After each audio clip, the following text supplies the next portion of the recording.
It's really good because I did not have my microphone on, so you probably didn't hear a word I said.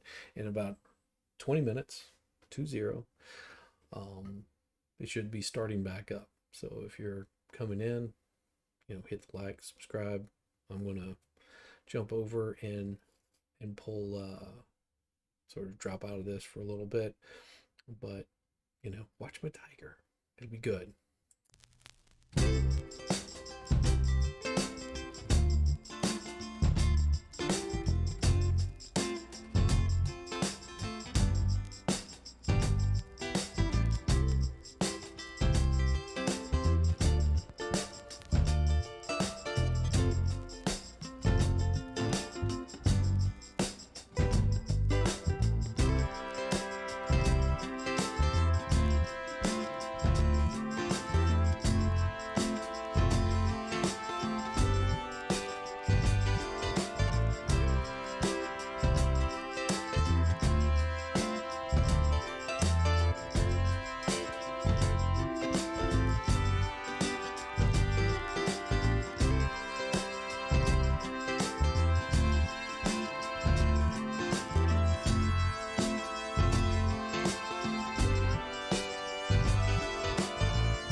All right, while we're waiting on this to come back on, ah, nothing like wearing headphones for this kind of stuff. Had to make a few phone calls and make sure that everything was doing what it should be doing. My hope is that we get a little bit more information, and possibly tomorrow I'll pull this up and do some more streaming. We'll see. I've got a bunch of last minute things that need to be done before I go out of town for the holidays, and we probably won't hear too much more out of this last witness that they had, except for his the attorney for Carrie Lake to actually come in and ask him some more questions. I don't know how you felt about that last guy. He was a little angry. Yeah, that shouldn't be good. Having an angry man is never good. But anyhow, that's sort of how some of these people are. They like to yell and scream, get all upset. Oh, so angry. So angry. But see if we've got any good stuff going on in the world that might be, worth looking into. And I'll pull up anything if there's anything interesting. I'm sure a lot of you have probably seen some of the Twitter files, and I saw a little bit of it for part 8, and I decided, you know what? They're not telling me anything that I didn't already know. I mean, they're digging a little bit deeper into it. But it's nothing spectacular, nothing that people don't know already. So, that being said, if anybody is interested in that, let me know. I'll jump on over there and pull that information up.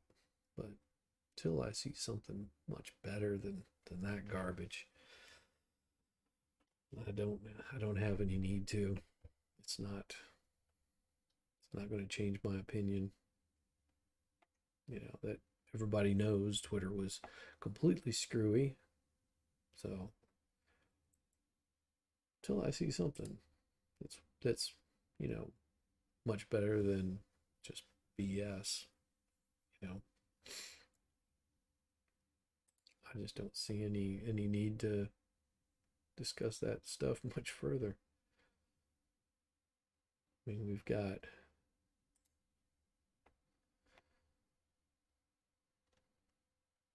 mean, it's basically just going for behind the scenes on the Twitter files. Nothing spectacular. It's a slow bleed of information. If they can actually get to a point where it's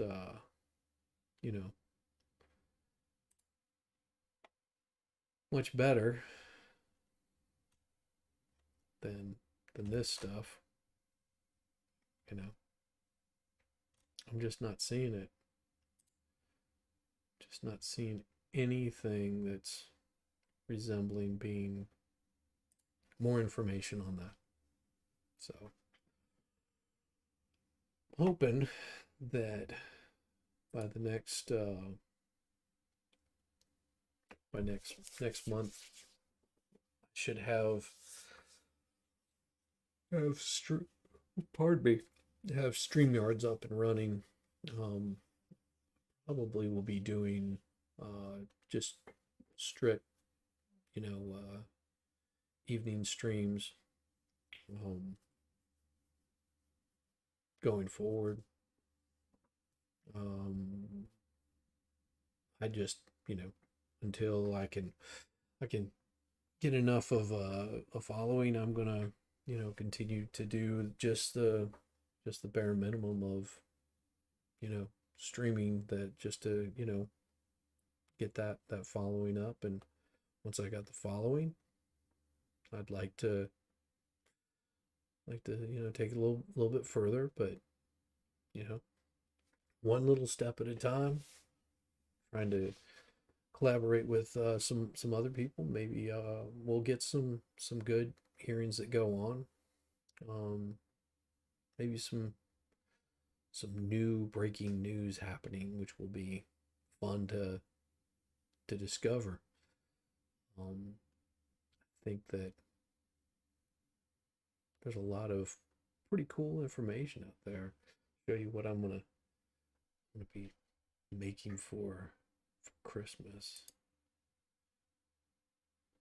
Find it real quick, and pretty sure I've got it here somewhere. Mm-hmm.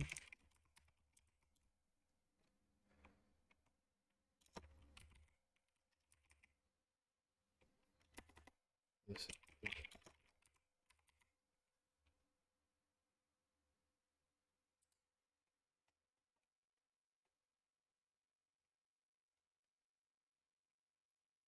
let me find it here.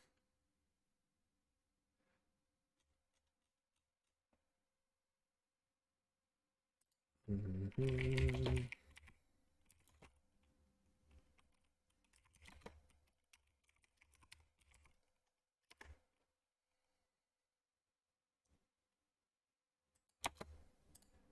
Let's see if I can find it. Find it. So I pulled up this really cool recipe. So this is what I'm going to be making this year, if I can find it.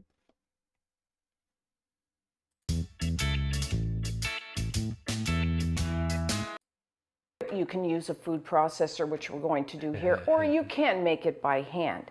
So you will need 1 1/4 cups, which is 175 grams of all-purpose or plain flour, and just a little bit of sugar, 1 tablespoon, 15 grams of granulated white sugar, and a 1/2 teaspoon, 2 grams of, now there's a couple things here, make it off.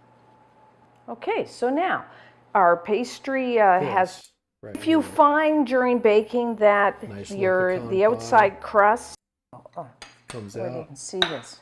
Look at that. Really Look nice. Look like at that. very thick custard-like filling. Yeah. So that's what I'm making for Christmas. That's what I'm doing for Christmas. I've already made one, so that's gonna be my next cooking piece.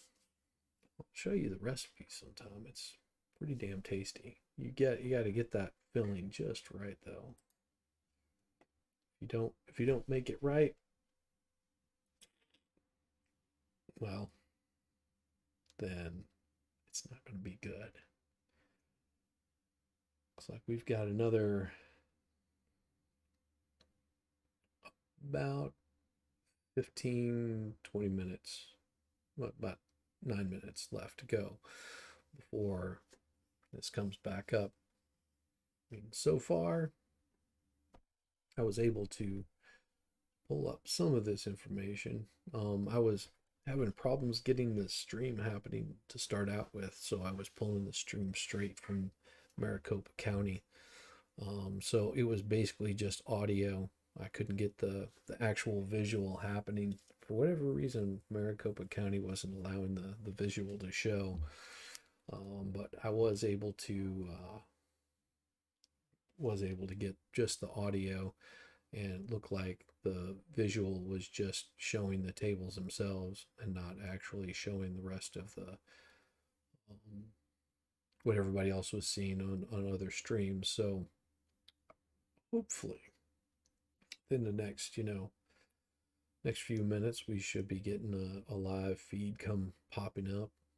And thank you, Right Side Broadcasting. If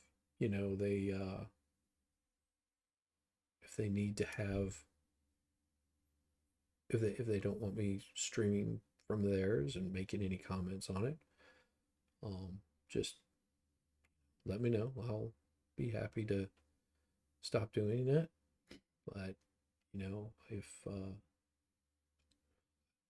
you're welcome to go directly to their stream, which they have Right Side Broadcasting Network. They're over on YouTube. They're on Rumble. So you can pull it if you want to watch it live without any of my comments. I'm absolutely fine with that. I think that, this could be an interesting little trial. Do I think it's going to change? Well, that's why the poll is there. So vote for the poll. We'll see what everybody else thinks whenever the poll is done. If everybody thinks that it's gonna be good, or if yeah, we'll just see. I don't know if it'll change my opinion on it. Could, but I doubt it.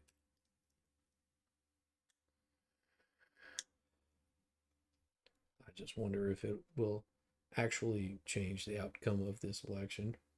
And there's a lot of people think that it will. It's interesting that you've got somebody that Mike Lindell brought on that's they're trying to qualify as somebody that knows about cybersecurity. Um, and I think that he made a very some very valid points of the way things are being handled there, but that you know that needs to be brought up by their attorney. Um, I think that uh, the defense in this case made very good arguments as to you know who are you and who paid for you to be here. Not that that should change any sort of analysis, but he did bring him to task um, on the way that those things are being tabulated. Um, don't know. I don't know if that's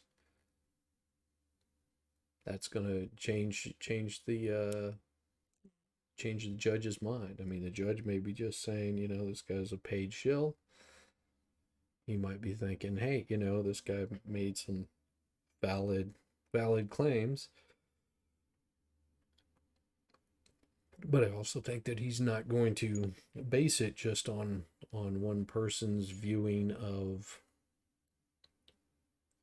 what he saw the process is not working properly. I understood what the defense attorney was trying to say about this guy being um,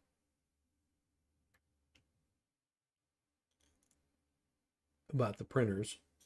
I mean, if you do a resize and the image isn't correct, it'll still print out you're basically getting the printout of the ballot, but it's not scanning. So what they will do is they will take that particular ballot, send it off to basically be cured, and they'll do a reprint of it, um, which according to that last person, that those ballots should have been stored together. So you've got the original, and then you've got the one that's cured. It's a little strange that they wouldn't keep them together as far as being tabulated. You would think that you've got them right there. You can keep them together in one little area. I don't know if it was compelling enough for me to change. If it was me looking at it, I don't think it would be enough for me to want to change my you know my ruling. My ruling would, at this point, would be everything was done properly. But that being said, show me some good evidence. If you're just saying, well, it was printed on this, and they're saying, well, I've got them over here, and you just didn't want to look at them. But I don't know. I don't know the whole processes of that, and I'm sure that the judge doesn't know the process of this. What they're looking for is a reason to, I believe, do a full recount on it. But so far, Kerry Lake's team hasn't been able to provide that. I'm sure Mike Lindell is overall probably an all right guy, and I'm sure that Kerry Lake is an all right person. Not positive, but I would think that Katie Hobbs is probably an all right person. But who am I to say? I'm nothing spectacular. So we should be starting it up here pretty soon. We will see. Sometimes the court's a little bit late coming in, so I don't actually know if they're going to be on time or not. So here's to hoping that they start back up really soon. Nope, nothing there yet. So hopefully we get something better than this. So everybody is sort of waiting on this to come up. We shall see. If I need to change the name over here, I can do that. All right, here we go. 095403, this is Lake versus Hobbs et al. Continuation of the hearing on the election challenge. Present for the record are parties or representatives in their respective counsel. We have Mr. Parikh still on the witness stand under oath, and we are ready to continue with the cross-examination. This will be by Ms. Khanna, I believe. Thank you, Your Honor. With the opportunity to streamline over the lunch break, we have no further questions at this time. Oh, that's nice. Thank you. Well then. That's good. Okay. I have a very brief redirect. A few points, Your Honor. No, that is fine. You get redirect. I'm smiling because I have a lawyer characterizing something as brief. Every time I've had that I do my best, Your Honor. That's good. Excuse my smile. He had a good lunch. But this is redirect. Mr. Olson, you may proceed. Mr. Parikh, Mr. Liddy asked you some questions about duplicate ballots. And kind of like, hey, if there was a shrink to fit, that was no big deal because the duplicate would be captured or accepted by the tabulator. What happens during the duplication process? The original ballot is examined. Another clean ballot is set beside it, and the ballot is duplicated. All those votes are transferred and verified. In the duplication process, could the image of a 19-inch image from the original be transposed onto a 20-inch ballot? As the duplicated ballot? Oh, Yes. come on. In other words, if you had a 19-inch image on 20-inch paper, the original image, and then the ballot is duplicated and run through the scanner, could the duplicated ballot be brought up to a 20-inch image? Or could the Yes, it should be. If the ballot was originally 20-inch ballots, the blank ballot that they would bring to put the votes, transfer the votes to, would be 20-inch. So yes, it would be tabulated. It would necessarily be moved to a 20-inch image in order to Yes, be tabulated. that's the only way it could be tabulated. Yes, and at the point of duplication, anything could happen to alter or not the original ballot, correct? If you're duplicating a ballot, Yes. what's to stop somebody from altering the ballot from its original? Objection, Your Honor. My apologies. This is beyond the scope of direct and cross, I believe. He's asking for new opinions that he never offered. Your Honor, if I may, Mr. Liddy is the one who brought up duplication and that it was no big deal. This is directly relevant Yep. to his examination Well and done. implication that That's duplication means that no harm, no foul. I agree with you in terms of the scope of redirect. But I'm a little concerned about foundation, but well, they laid the foundation. Yes, Your Honor. go ahead and ask whatever questions. You, Mr. Liddy? Thank you, Your Honor. I apologize, but the duplication process is in Title 16. It's a very important part of the process. I would never and have never characterized it as no big deal. And I object to his mischaracterization of my description of that important process. Oh, Not a problem. So noted. yeah. Mr. Olson, do you have another Plain, question, plain. please? Mr. Parikh, Mr. Liddy asked you if you had asked for the duplicated ballots. And you said in the beginning, your testimony is that you had asked Mr. Jarrett and were given an answer that there was no way to trace. And then subsequent to that, when you were asked the question again, you said you did not ask. What was the distinction that you were drawing in terms of asking for the duplicated ballot? I thought Mr. Liddy was asking me if I had planned on, if it was in my plan of what I selected and wanted to see as far as the sample size. And I did not plan that. I did not plan that. It was made clear there was time taken to ensure that all the inspectors were aware of how the process would be, the amounts we were allowed, and all that. And they were provided to us. And when they were, I asked I did ask where the duplicated were, but that was as part of the court order process to look at those. Okay. Yes. And when you, so that the record is clear, when you asked for the duplicated ballot while you were there at MTech, what was and who did you ask again? Was it Mr. Jarrett? Mr. Garrett, yes.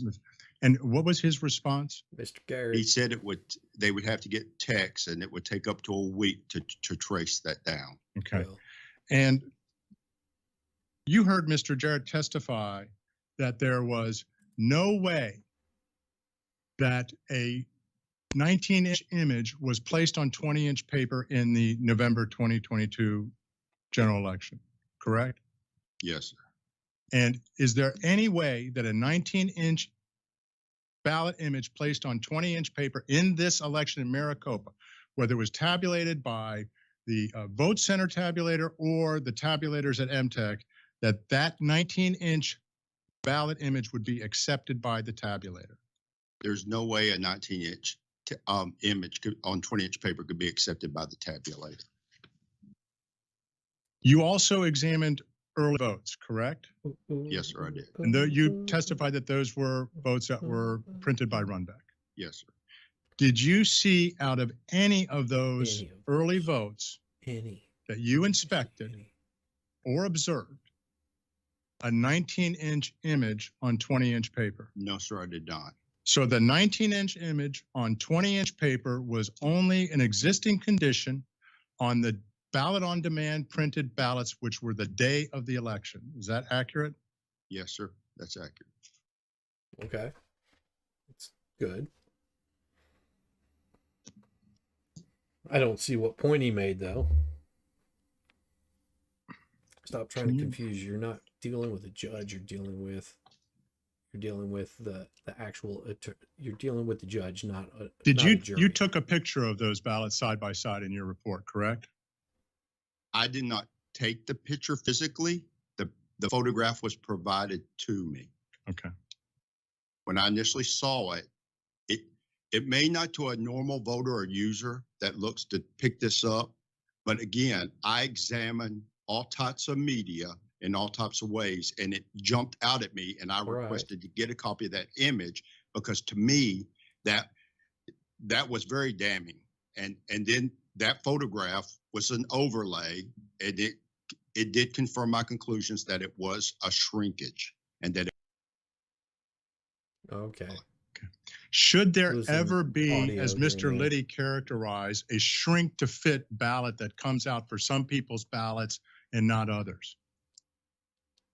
I'm here to state the technical scientific facts. I gave the options.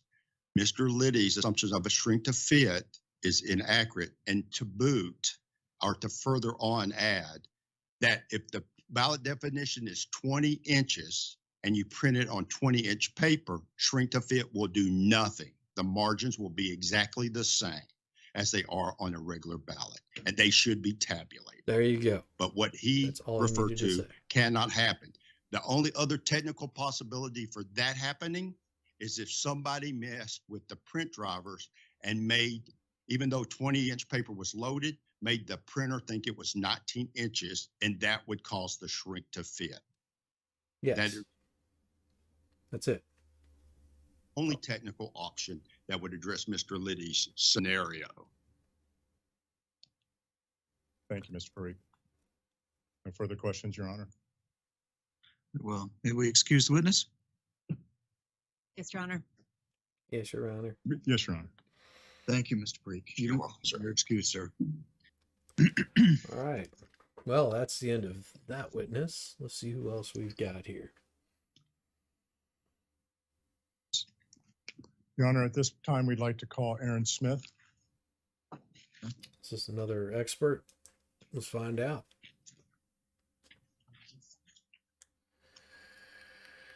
Your Honor, I'm not sure that we have Mr. Smith on the witness list. Absolutely was disclosed. On the witness list that we just filed with the court yesterday? I'll have to look, but I know that we disclosed him. We just Yesterday. Mr. Smith. what happened? With what? He's saying that he's not on the list.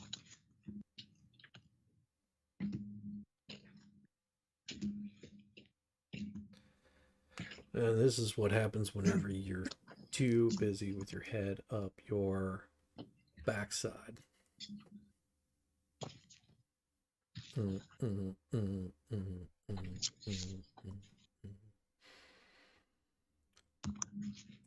So this is never a good look. So we shall see what we shall see. It's right there.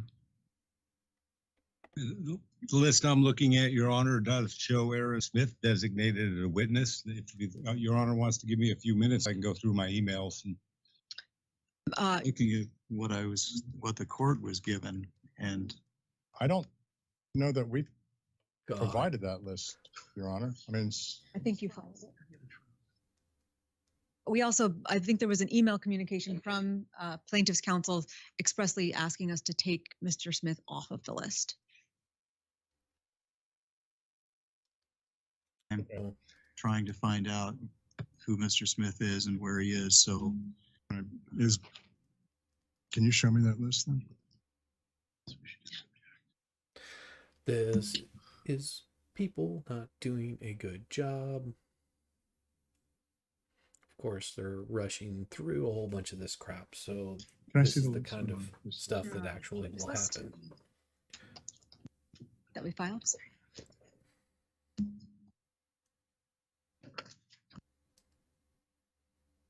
Dummies. I think I have it. This is your plan. I need to just email.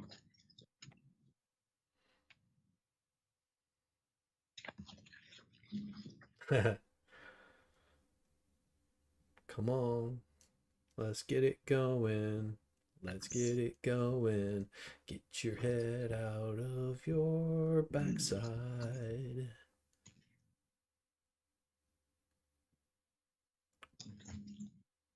Yeah, sometimes this happens. Your Honor, at this time, we would call Bradley Benencourt. There you go. Yep. Very well.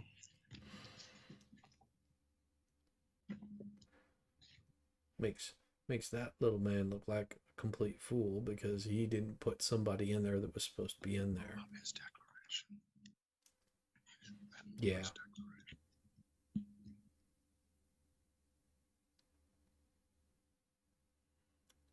Nah, lay your head on my shoulder. Let's see what you've got. Come on. We didn't want to see Mr. Smith anyhow. Who is Mr. Smith? Mr. Smith. Who is Mr. Smith? All right, so let's call Heather. Heather here. Hey, Your Honor, we're going to have a change of plans and call Heather Hunt. Oh, God. Come on, guys. I couldn't catch that. I heard change of plans and he turned around. We're going to call another witness, Your Honor, Heather Honey. They're just trying to keep it moving. Okay. Sorry about that, Your Honor. Or is the witness waiting outside? Yes, she's coming in now. Could you just hold on 1 second, have her stay outside just a Hold second? on 1 second. Thank you. This was another issue that was raised in the 807 notice by plaintiffs that they were going to use hearsay. I apologize, Mr. Oh, Olson, you're having a hard time hearing me, and I'll try and speak up. The disclosure that I received had listed. So all I have is information that this witness is going to testify about a voicemail from someone with a first name, no last name. Well, Your Honor, Doesn't have any so basically substance. it's hearsay. okay, it's a voicemail from somebody by the name of Betty, who Well- identifies herself as working at the Department of Elections for Maricopa County. The voicemail What was does this have left to to do with my anything? client in response to a FOIA request, a Public Records Act request that was made for chain of custody documentation. And the voicemail, we believe, Your Honor, is a statement against interest, because they basically say, well, don't know. Okay. It has Okay. been disclosed, Your Honor. That's weak. You've really got a weak case. Okay. Who's going to respond? Your Honor, I will. Number one, I'm going to, Mr. Liddy? thank you, Your Honor. I'm going to object to calling this witness As you should. for the purposes of testifying about hearsay testimony by somebody named Betty, who is not a party in this case, and therefore cannot make any statements, admissions on behalf of the party.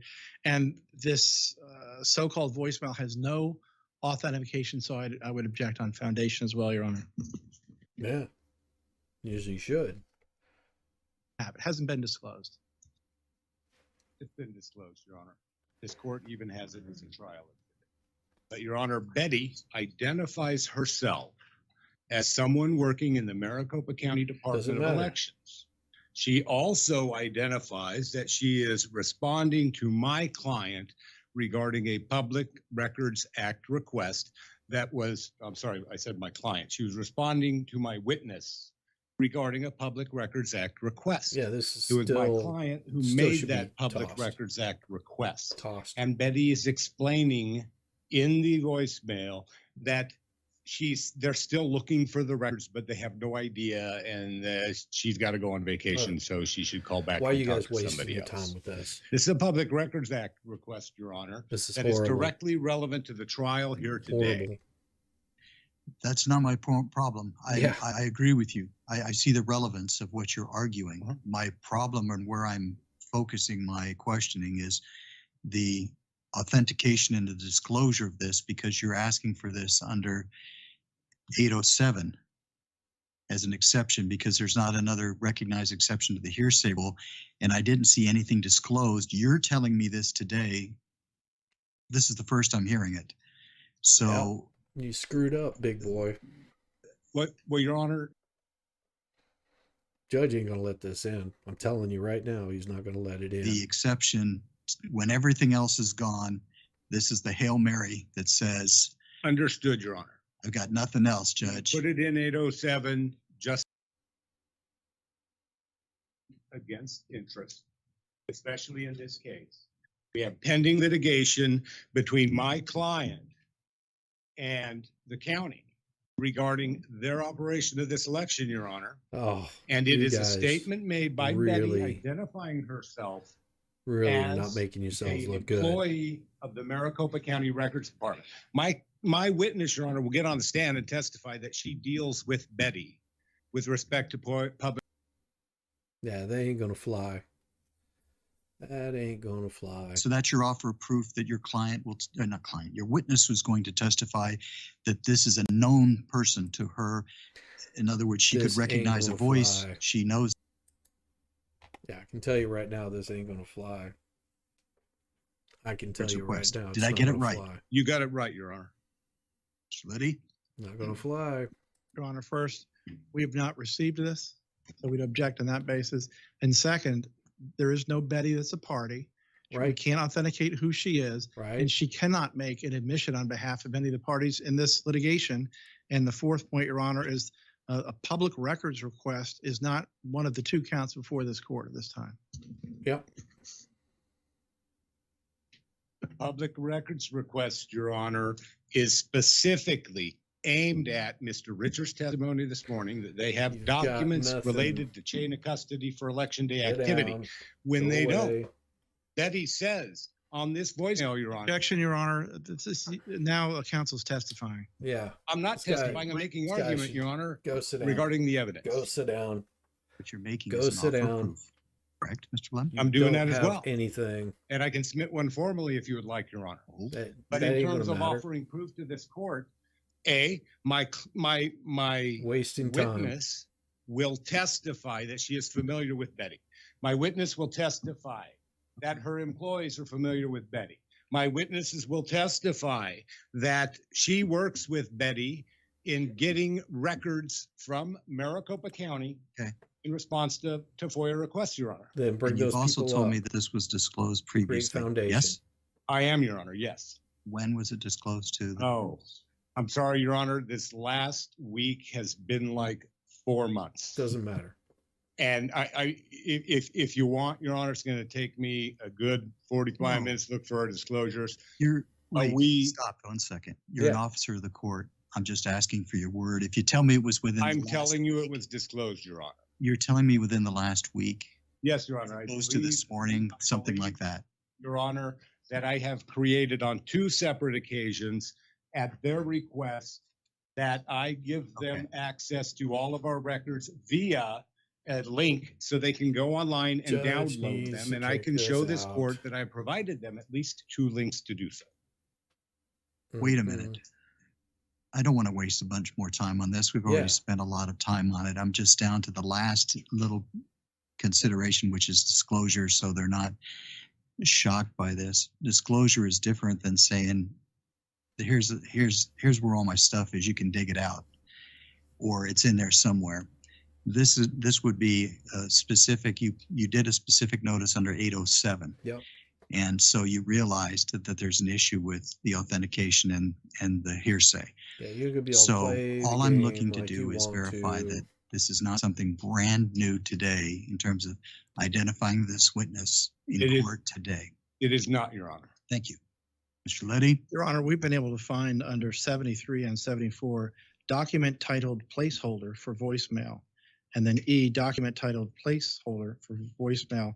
I would, Your Honor, that does not fit the requirement for disclosure. You're going to play the voicemail?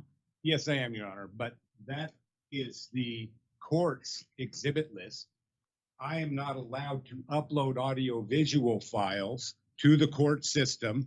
I had an assistant come by and drop before noon, just before noon, a flash drive, which was rejected. They have these audio recordings, Your Honor. I would guarantee you, as they stand here today, they know who Betty is. Wait, stop. Somebody knows who Betty is because she works in the elections department. When I say stop, that means stop. Yeah. Yes, Your Honor. First of all, your understanding of the website uploading links is different than mine. You can upload those. Second of all, you Ooh. did bring a flash drive by yesterday, but your office was told we can't do that. The clerk of the court uploads and the exhibits. And so those have to be uploaded through that website link. And apparently there isn't anything uploaded there. Your Honor, Is there uploaded today? they were uploaded to the, we took everything we had in our disclosure and we uploaded it to the system.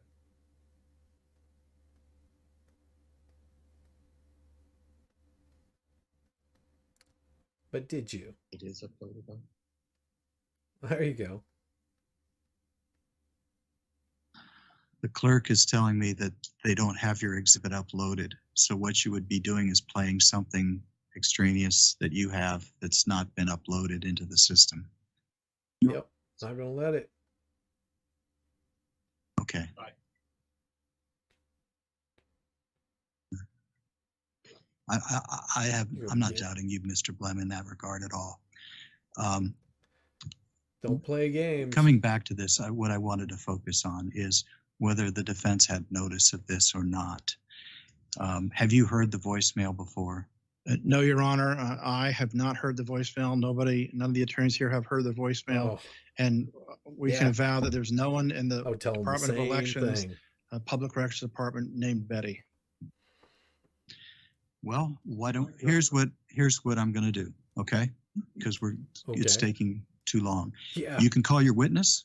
Your witness can testify, and cross-examination can happen, but not play the video or the audio clip because it's not uploaded. It's not in the system. I don't have that disclosed. Your Honor, based on There you go. representations by counsel, we could always play it real quick before I bring the witness in. Based on, Counsel represented that there's no one by that name who works at the elections department. no, we're not going to go. I'm not going to have an evidentiary hearing on this issue. Okay, it was raised earlier There you go. in your notice. I told you that the He attachment really wasn't wants to get there. this voicemail Now it's not in. in the exhibits. We're just going to move on. You can go ahead and call your witness. There'll be cross-examination. You can redirect, but we're not going to play a clip that's not uploaded and not previously disclosed under 807. Okay. Thank you, Your Honor. Would your honorable court reconsider if I can go online at some point today before I'm done with my witness and show something that says you cannot upload audio-visual files to the system from this link? I tried anyway, Your Honor. No, I don't have no doubt you tried.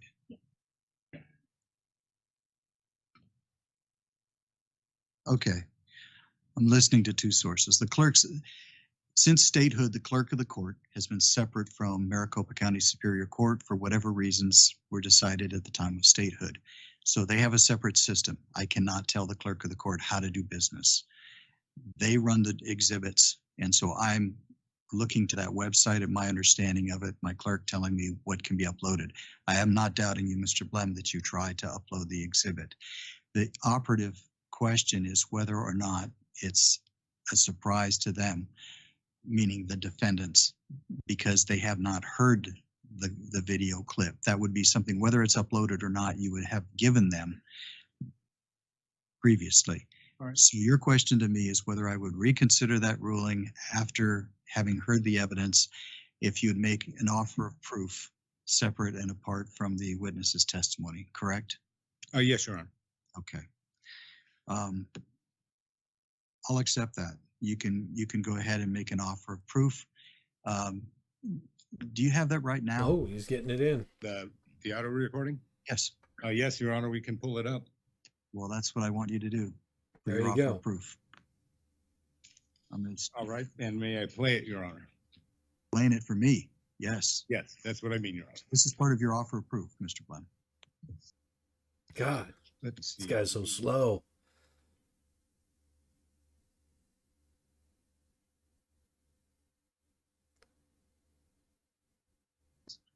Yes, go with 74. This is what's listed as exhibit 74, Your Honor. For defense counsel's sake, it is listed as Q1.1. So it's not in evidence, but he's showing it for proof. That's a placeholder. So, And so now, right Your now Honor, he's I'm entering hoping she it didn't say in she was where the Betsy. judge can look Hi, at it. Michelle. This is Betty. Hi, Michelle. This is Betty calling with the Maricopa County Elections Department. I'm so sorry that I'm calling you back so late after getting your message yesterday. I still don't have information. Christy is waiting to receive information as to where that document is. We haven't forgotten. We just haven't heard back. And I just wanted to give you that update, which is really not an update, but it is still on our to-do list to see where we can get that for you. Once we do have it, we will call you and let you know. I am actually going to start my holiday tomorrow, and I'm going to be off all through the following week. So if you need to touch base, I would say go ahead and touch base directly with Christy, and then she can provide any updates. But she knows that we need to get you that information and reach back out to you. So that's all I have. I know it's not much, but I wanted to at least get you that information. Okay. All right. Well, thank you so much. And if I don't talk to you, have a fabulous Christmas and New Year, and perhaps we'll talk in the New Year. Okay. Thank you. Bye bye. There you go. Okay. Hi, Michelle. This is Betty calling with the Maricopa County Elections Department. Is this It's on loop. is that the same one? It just looped, Your Honor. Looped. Okay. Very good. All right. And that would make an interesting crank phone call, Your Honor. That somebody identifies themselves from the Maricopa County Elections Department, stating their name and saying, "We're still waiting for records responsive to your request, Your Honor." My client will testify as to who this individual is. I'm sorry, not my client, my witness. My witness will testify, Your Honor, that she interacts with this individual Okay. and she's fulfilling FOIA requests from We'll the see. Maricopa County Recorder's see. Office. Very good. Okay. Go ahead and call your witness. I'm going to give it the weight I deem appropriate, and when all the dust settles. But you can go ahead and call your witness. Thank you, Your Honor. We shall see. What's it gonna be there? Be there. Calling the witness. Calling the witness. Ma'am, if you could just come forward, All right, if so you they're would, gonna and bring stand in her front of my up. clerk. We get Raise that your right back hand. in She'll there. swear you in. There she comes. Yeah, I have a feeling she's going to get Ma'am, if you could just destroyed. move your way, make your way around to the witness stand and have a seat. As soon as she's situated, you may proceed, Mr. Martin. Good afternoon, Situated. Miss Honey. Can you please state your full name for the record? Heather Honey. What do you do, Miss Honey, for a living? I'm an investigator. I'm also an auditor. I do supply chain consulting as well. How long have you engaged in that type of work? Over 30 years. Over 30 years. Okay. And so, what do you do as an investigator? You just investigate? Yeah, I mean, I do corporate investigations. I do, as I mentioned, supply chain investigations, counter diversion, those sorts of things. And recently, over the course of the last about 2.5 years, our research has sort of expanded into, sort of government accountability, transparency, and elections. Uh-oh. Let me guess. She got paid to come here. I do. What is By open source Lindell. research? Open My source pillow guy. investigations, open source intelligence is just the use of publicly available How much you want to bet? information, public records to do investigations or research. All right. So like Maricopa County Elections Department records, would that be correct? Let me Yes. guess. Okay. And you can get those through how? Mike Lindell. In Arizona, it's a public records request that you submit. All right. And so in terms of your work doing open source investigations and things of that nature, I know you're shy, but I also know you teach people. Can you give me some background in that area? Yeah, I do This isn't doing any training on well. open source This is investigations, not open source gonna do well for research. them. I've been doing that sort of training for about 5 years now. I And can tell you right I now, this is not going to end well for. instruct people. Who do you train on behalf of? Well, I'm a small business owner. I own my own company, and I wrote my own curriculum, and I Oh, train geez. clients, military clients, special forces. I train law enforcement. I train private corporations, and I train journalists as well, right? So This that's isn't an gonna do awesome use well. of open source investigation skills for journalism. And I think you said special forces? Yeah. Do you do any work with the department or the DEA? I'll just abbreviate. I don't believe I've ever had students from the DEA. I mean, like Secret Service, like I said, law enforcement agencies, local police departments, those sorts of things. Not gonna All right, end very good. well. And so Not gonna end well. you said you also got involved in election integrity issues. How long ago? About 2.5 years ago now. 2.5 years ago? Okay. This is And a Mike Lindell show. just what states have you done research This in? isn't doing any Well, some of good. our research has been in all 50 states. Specifically, we looked into vulnerabilities in the UOCAVA, the non-military UOCAVA voters. In addition to that, we've done very specific types of research in Pennsylvania, Michigan, and Arizona, and a little bit of stuff in Georgia as well. Yeah. All right. And so Yeah, these are the people they with wanted to respect get your work brought in the in state of to Arizona, testify you on know what behalf it- of what Trump. is the EPM. Telling you Yeah, right the now, Election this Procedures is Manual. not going to work. Familiar? And I would like to pull up the elections procedures manual right now, Your Honor, Exhibit 60. Doesn't mean jack squat. Does not mean anything. This is a nothing burger. All right, and can you see the monitor in front of you?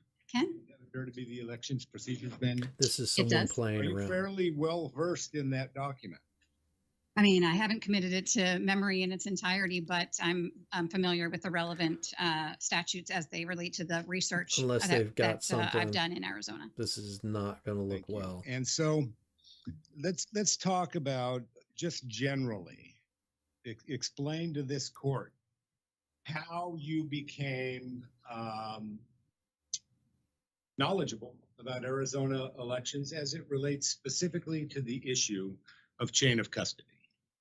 Yeah. So, obviously the idea here, I mean, I do like vulnerability assessments. I do supply chain consulting. So what you're looking for, right, is researching what are the vulnerabilities in the election system, for example. And so one of the areas that we looked at was the Dropbox chain of custody. And the election procedure manual specifically has guidelines on starting on page 61, item number 7. There are about 8 specific requirements that the recorder is required to do regarding the chain of custody of Dropbox ballots.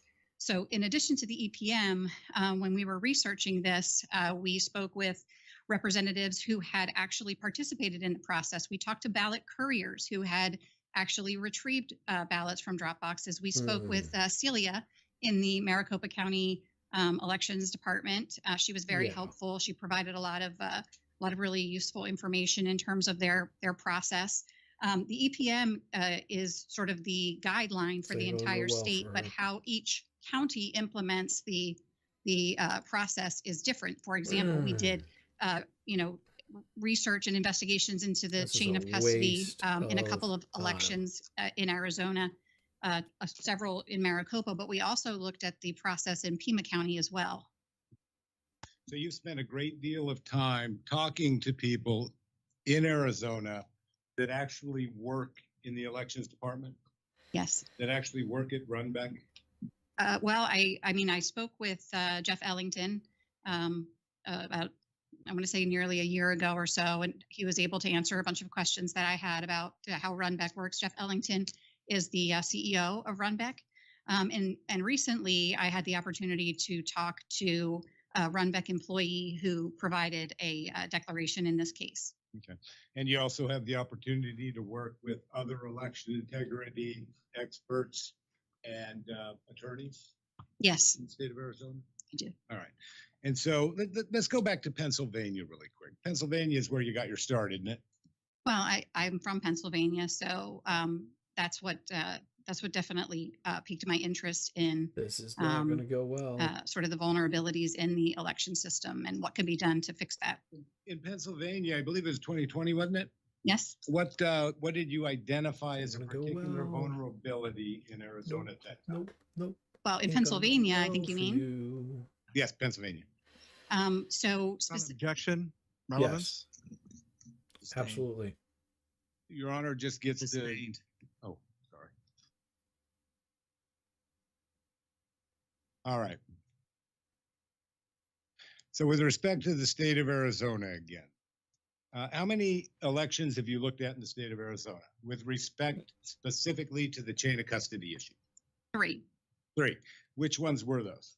It was the 2020 election. There was a 2021, I'm sorry, a 2022 municipal election, and then this 2022 general. Okay. 3 in the state. And so I've got a demonstrative gonna get her presentation, certified. Your Honor, I would like to pull up. And it has citations to all of our exhibits. Basically, they got independent researchers. Ron, I'll that take a are moment to review this with not my even- co-counsel before it's published to the witness. Not even worthwhile. It's horrible. 2 not good witnesses back to back. Signatures on here.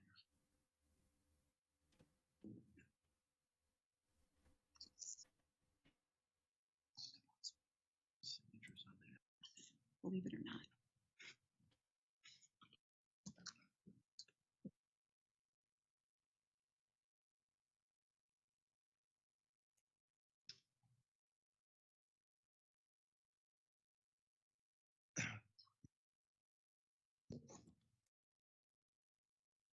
Silly, stupid, Your Honor, I'm going to silly. object in that this exhibit, which seems to be more of an exhibit than demonstrative, contains many signatures from individuals whose signatures should not be published to the public, Your Honor.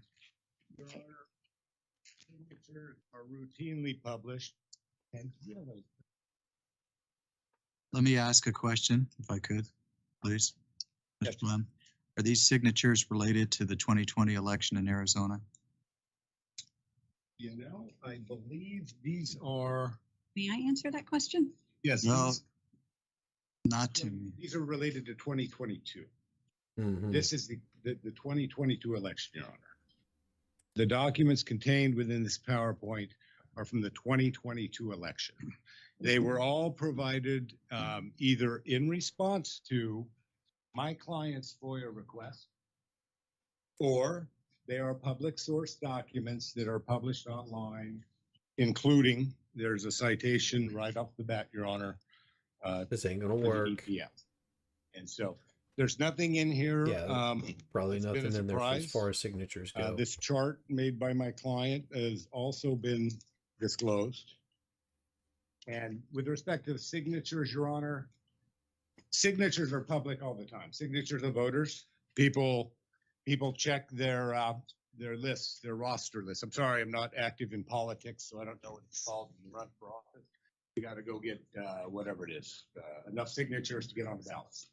Those are always used. Those are accessible to the public. Okay, I can go on the county recorder's webpage right now, today, this very second, and I can pull up titles, deeds, financial documents, all kinds of records that specifically contain signatures. These documents, Your Honor, which I'm going to move all of the underlying documents into the record, contain no PII. We're not talking about birth dates, social security numbers. We're not talking about driver's license. We're talking about Maricopa County's own documents. Mr. Liddy? Your Honor, if I heard counsel correctly, he wants to move these in as exhibits, so therefore they're not a demonstrative, and they have not been provided on his exhibit list. I'll tell you what, the moment I come across the document that has not been provided on my exhibit list, this court doesn't have, and I'll stop with a demonstrative.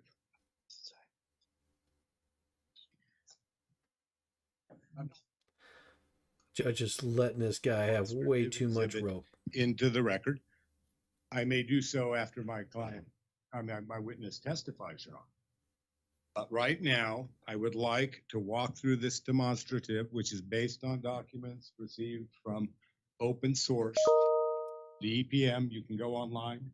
You can documents that were provided by. Yeah, he's just rambling on, and I don't think that it's If I may, Your Honor, Yes. these documents I don't appear think it's appear gonna to fall work. under Title 16, 168 think Any it's gonna person work. possession of precinct register or list in whole or in part, or any reproduction of precinct register of list shall not permit the register or list to be used, bought, sold, otherwise transferred for any purpose other than otherwise authorized in this section. And this is not the use authorized in the section for these documents. Was that section F? It was section F. It's for right. government, excuse Yeah. me. It's for election officials or perhaps expanded by court to government officials. And the witness is not a government official or an election official, Your Honor. Your Honor, if the entirety of section F were read, there are very clear and very specific exclusions, including the media, Your Honor. The media have access to signatures.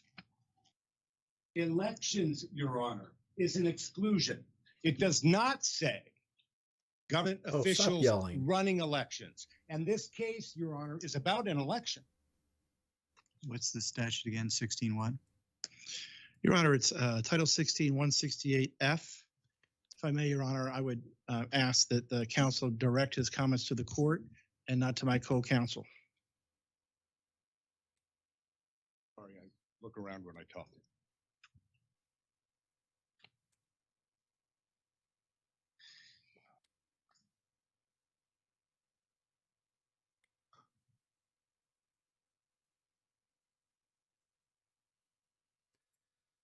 Yeah, they're really wasting a lot of time on this.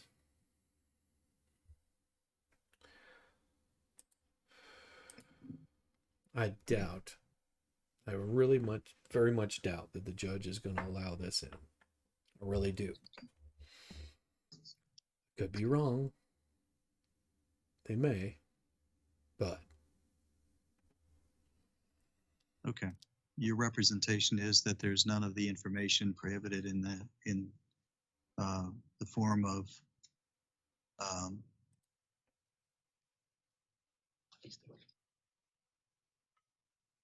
yeah, we'll see. month, date, and year of birth, social security number, driver's license number, non-operating identification license number, Indian census number, father's name, mother's maiden name, state or country of birth. None of that is contained at.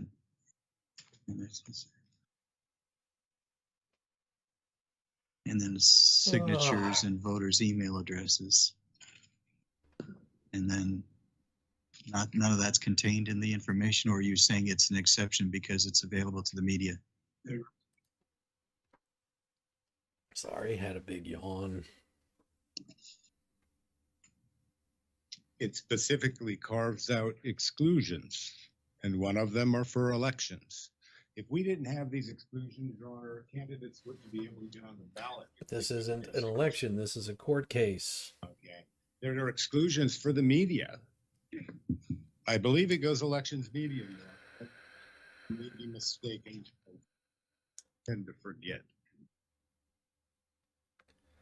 This is limited to 16F is limited to This guy is reaching for persons straws. in possession of precinct voter registration or list.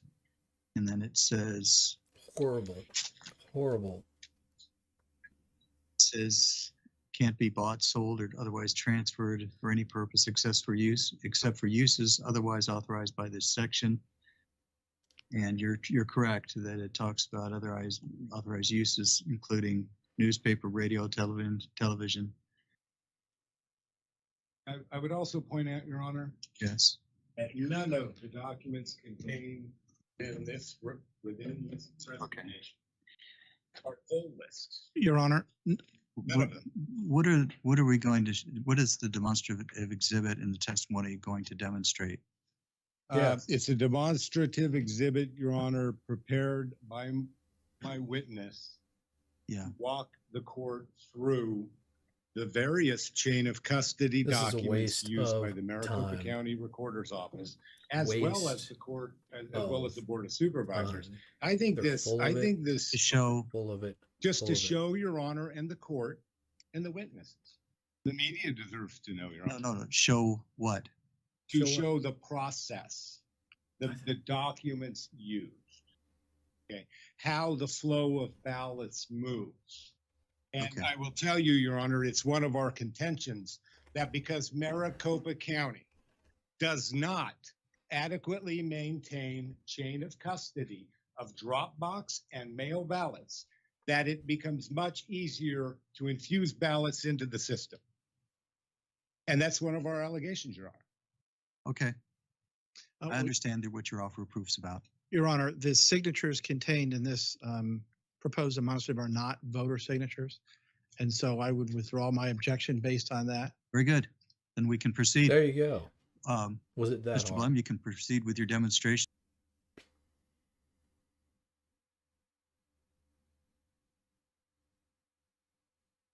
Did I move to admit Exhibit 60, the EPM? If not, I do so now.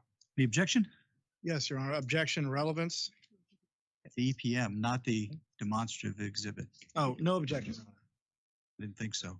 Thank All you. right, 60 is go. admitted.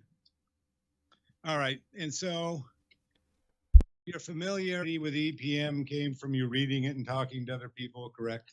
Yeah, I mean, the extensive research we did, yes. All right.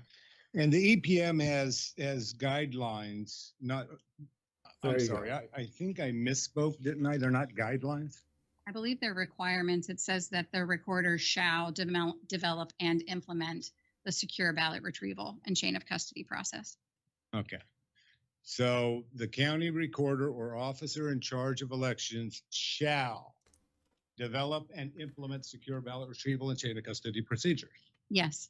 Okay. So there's Mhm. 8 guidelines. This slide only has a couple of them on there, but the requirements are things like, 2 couriers of differing parties, date and time of arrival at the drop box, date and time of departure from the drop box, and the date and time you arrive at the county. But most importantly, it requires that when that transport container is opened, that the number of ballots inside that container shall be counted and noted on the retrieval form. And of course, these retrieval forms are specific to one specific drop box. So it's a one-to-one correspondence. Okay, so based on the law then, if I were to go to what's designated as drop box P57 and retrieve the ballots from there, I would create a chain of custody record that identifies the 2 people who went to get the ballots. It identifies the time they went there. And more importantly, it identifies the number of ballots contained within that box. Well, to be clear, the form is called the early voting ballot transport statement, and it is the ballots are not counted at the time of retrieval. Instead, what happens is those couriers, they go out to the drop box, they open the drop box, they retrieve all of the ballots, they put them inside. Again, I'm going to tell you how Maricopa County does it. It's not necessarily how all of the counties do, but specifically in Maricopa County, the 2 couriers put the ballots in the box. They close the transport container. This They zip lady tie it with security seals, is walking us and through they document how they're the fact that supposed it to was do the it. 2 of them, the location, the time, etc., as I already mentioned.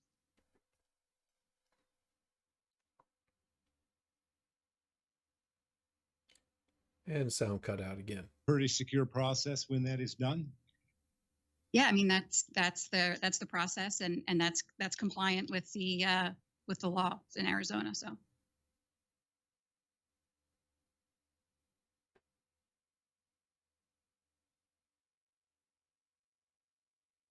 And when the recorder or the recorder's designee opens up that container, that at that point, when the container is open, the recorder must count those ballots and record the precise number of ballots inside the container on that retrieval form. And again, the retrieval form is required in EPM. Okay. And There you really go. quickly, let's sort of interrupt your PowerPoint time to time, because I think you said EVBTS, Yes, early vote ballot transport statement. right. I actually have that on one of the slides so that you can see it. Understood, but I want the court to be able to see a standalone of that document, and then we'll turn back to your slide. Is that fair? Understood. Sure. Can you You're pull up doing a exhibit? horrible job. This attorney's doing a horrible job. I understand what he's trying to do, but you have to look at who's actually funding these people. And I'm almost positive that what they're going to pull up is them saying that, she was paid for by this attorney fund from Mike Lindell. I can see it as plain as day. This ain't doing you any good. All right. Can you see the document that is currently on the screen? Yes, And that's an early voting ballot transport statement, correct? correct. It's the retrieval form used in Maricopa. That look like it's completely filled out. Not Yeah, it looks great. It gonna has all of the fly. required fields. It's if I was doing an audit of that, I would say that is a perfect score. So you'd say perfect score for this one, Bates numbered 009916, correct? Yes. Okay, you happy with that? Yeah. It's to criticize, are you? I'm not here to criticize at all. I just want to sort of shed some light on the vulnerabilities. Are you? I'm not here to criticize at all. I just want to sort of shed some light on the vulnerabilities in the system in the hopes that they'll be fixed. And how many, in response to my client's FOIA request, or I keep saying FOIA, I apologize, Hold on. Public Records Act request, Get there. how many of these specific documents did you get? I apologize. The precise count has escaped me, but I will tell you that they produced. They said that they produced all of the documents that they had.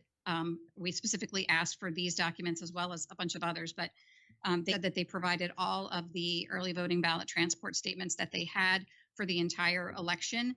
And we had them for every day that drop boxes were open. So we compared that to the list of locations when they were open, and we did have these transport statements for each and every day that they were open, with the exception of Election Day. There were no early voting ballot transport statements provided for Election Day. Okay, maybe they didn't have any that were transported Election Day. Five. And really quickly, I'm It's a just going possibility. to admit Exhibit 75, Your Honor. Any objection?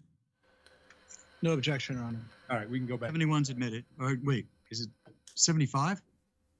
75, Your Honor. It's yours. I- Your 75 RR1. No, there's only one number. It's the court's number that we're referring to, not mine, yours, his. It's 75, and 75's admitted. Understood, Your Honor. I say R1 for their bet. Got it. Very good. 75, Your Honor. All right. And, I'm going to sort of divert a little bit here because Don't. No. do you have No. any problems with any of the early ballot transport statements that you reviewed for the beginning of early voting until Election Day? No, I think that they actually, compared to previous elections, they did a really significantly better job with the documents this time around. But again, there were no documents produced for Election Day, which Ramble. Hate that the sound cuts out. Go through this. But what did you find when you did the 2020 election? You looked at all the documents they had for chain of custody, correct? Your audio is so horrible. so we made a couple of observations. The first one was that there were a significant number of these early voting ballot transport statements that were not properly completed. Specifically, I would say the gonna biggest see if I issue get was that some there were better quite a audio few of them happening on that this. did not. Objection, Your Honor. Witness testifying about 2020 relevance? Yes, she is. Yes, See if Your I can Honor. get this. It's just relevant to my client's. No, it doesn't matter. Doesn't matter. Doesn't Richard's testimony, he said he came in and he made it better and changed forms. And it was my witness, Your Honor, that sort of led that effort to get the forms changed.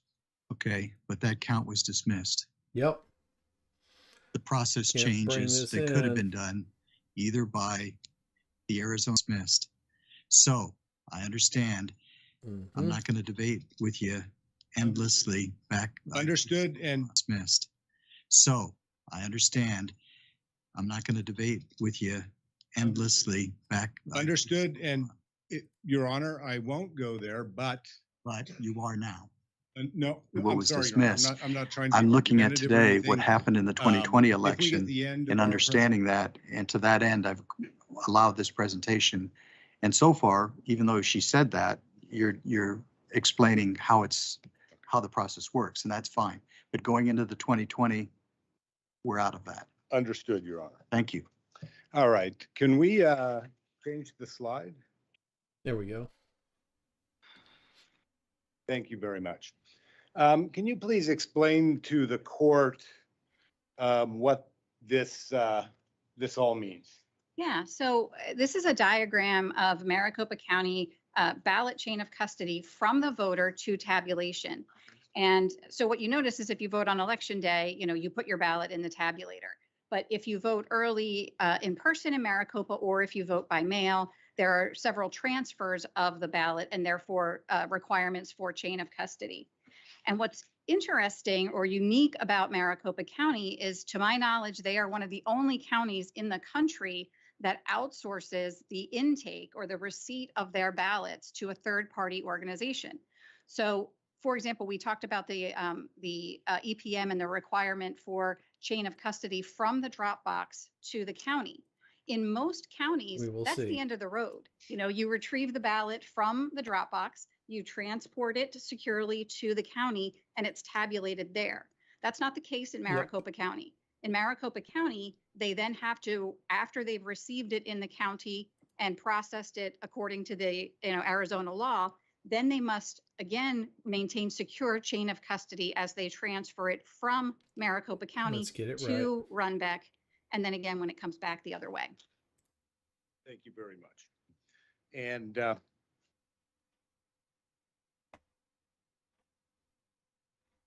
how many steps are there? If you vote, let's say you get you either, I guess you get a vote by mail, couldn't you?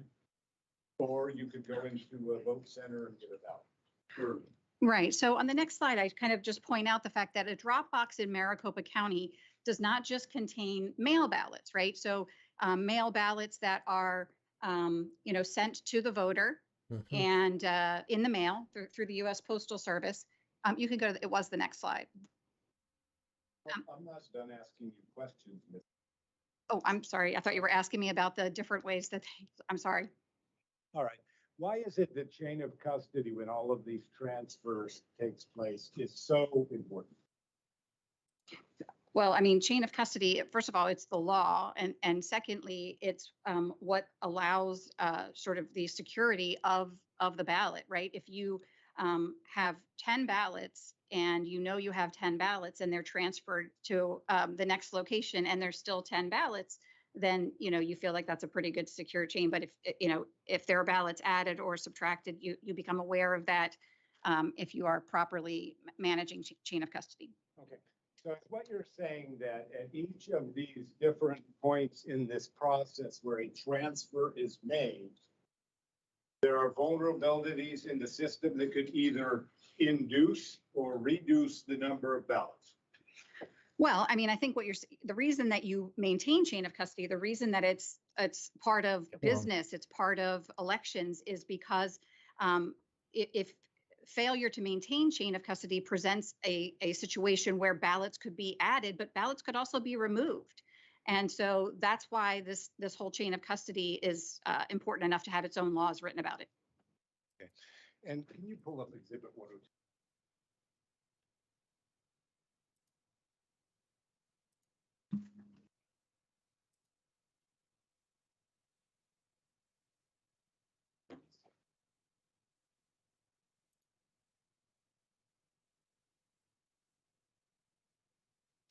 Yeah, this is crazy. Is there another exhibit they're pulling up? Excuse me, Your Honor. Is there another exhibit they're pulling up? Yeah, he's pulling up Exhibit 102 right now, Your Honor. 102? Thank you. Okay. Well,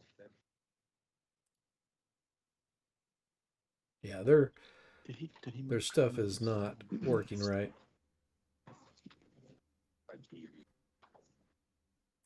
So I'm going to try to get this audio synced up with what's going on. You can see the screen, Miss Honey? Yes. And is that the chart you made that is that we marked as exhibit, the court's marked as exhibit 2? It is.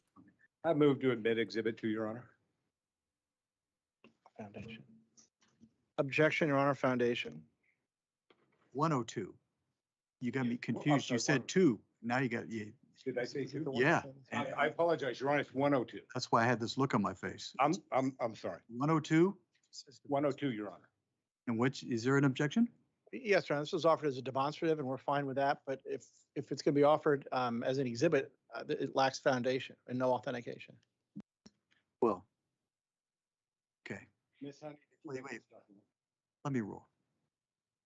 I think that that's what the witness has done, is she's testified as to her. Oh man, you little bastards.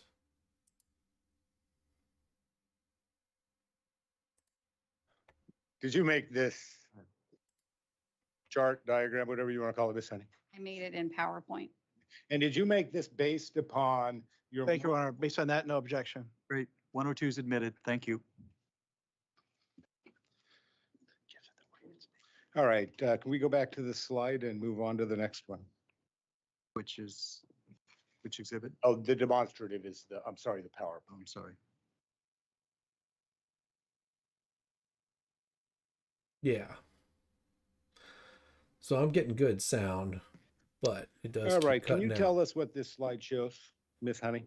Yeah, so this slide shows that in a lot of counties, a drop box is only for a place for people, an alternative to returning their mail ballot by mail. But in Maricopa County, the drop boxes are in fact a repository for a ballot that's mailed to a voter that they choose not to return by postal service. But it's also where people who vote early in person, who go into a vote center, show their ID, they they get their ballot printed, they vote, put it in an envelope, and they sign the envelope and they drop that ballot envelope into a drop box. So when we talk about drop box ballot retrieval for early voting, it includes early in-person and mail ballots that are deposited in a drop box as well. So it's those two different types of drop box ballots. Okay.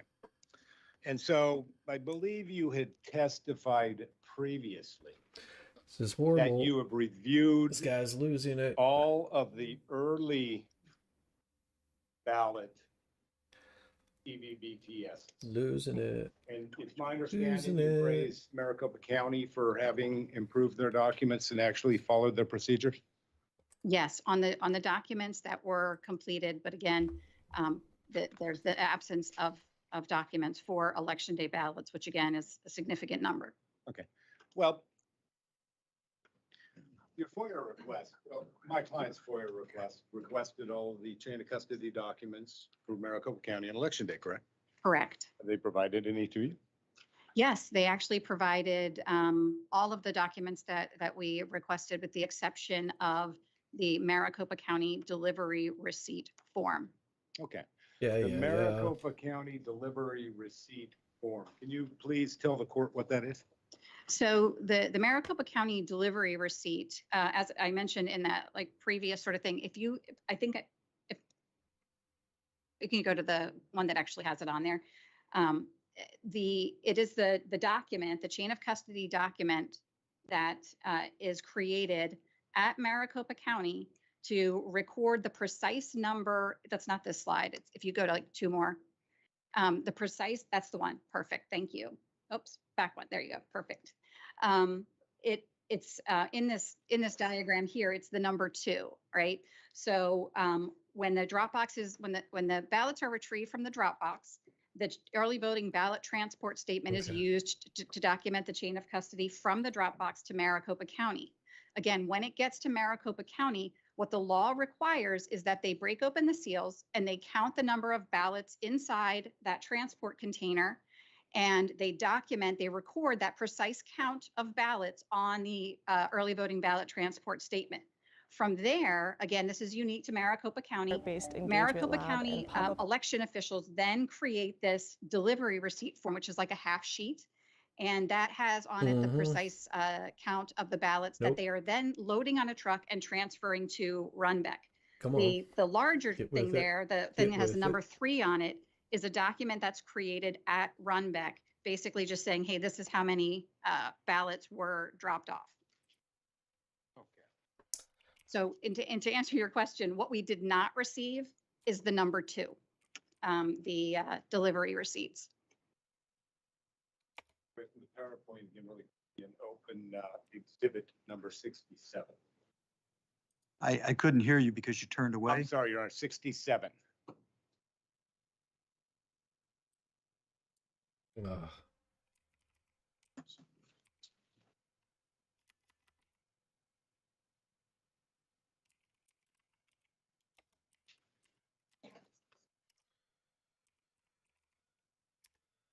This is horrible.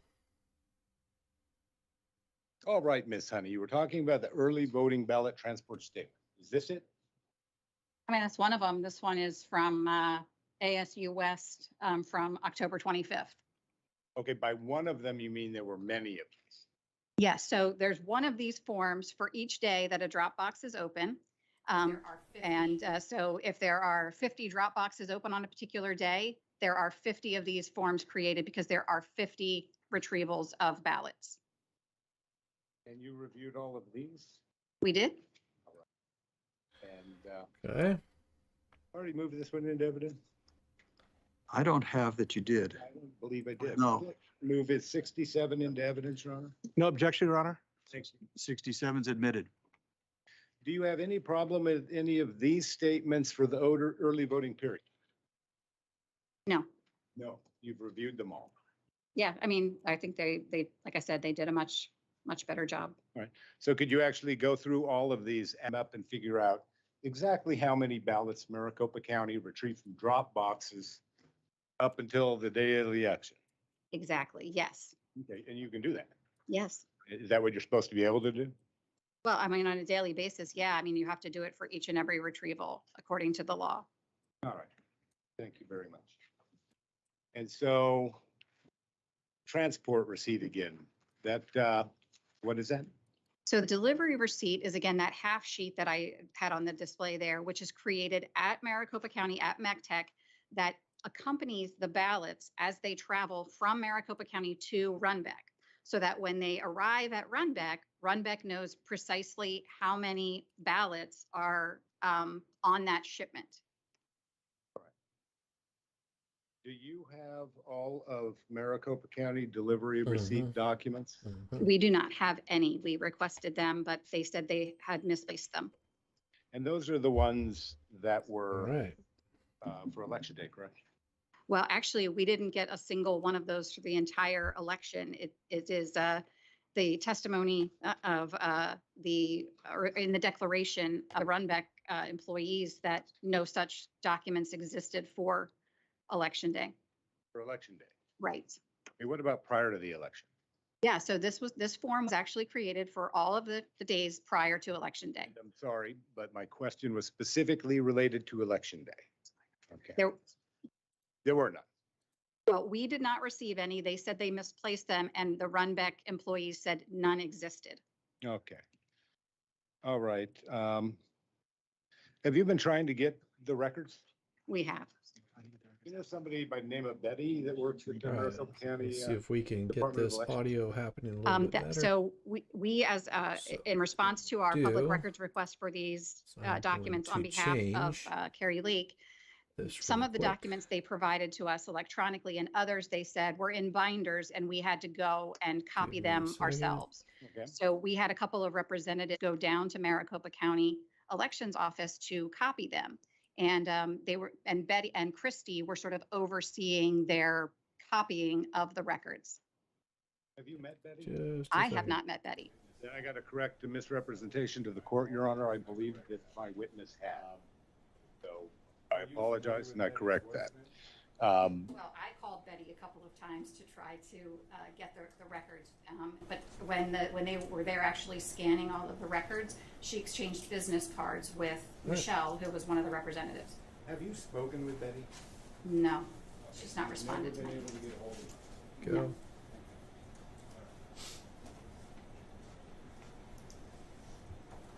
And can we go to the next slide, please? There we go. That's a little What better. is this document again?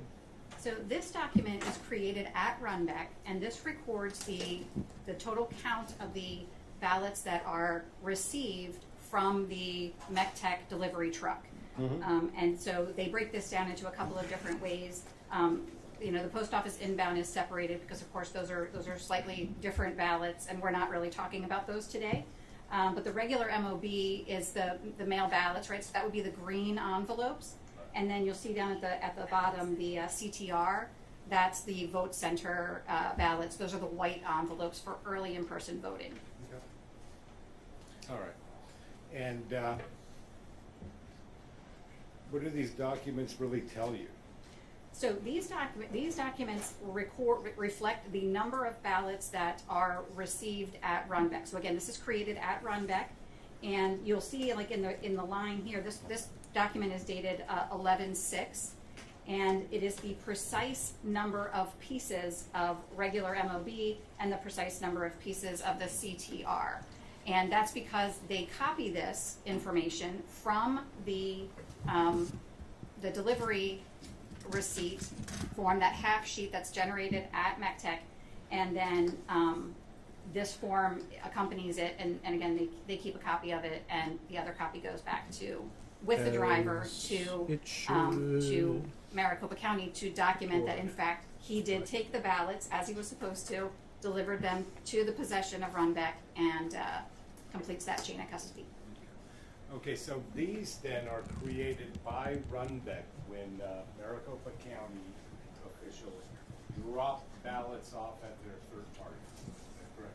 Correct. It's the drivers, though, so it's not like actually the recorder or anybody doing that delivery. Understood.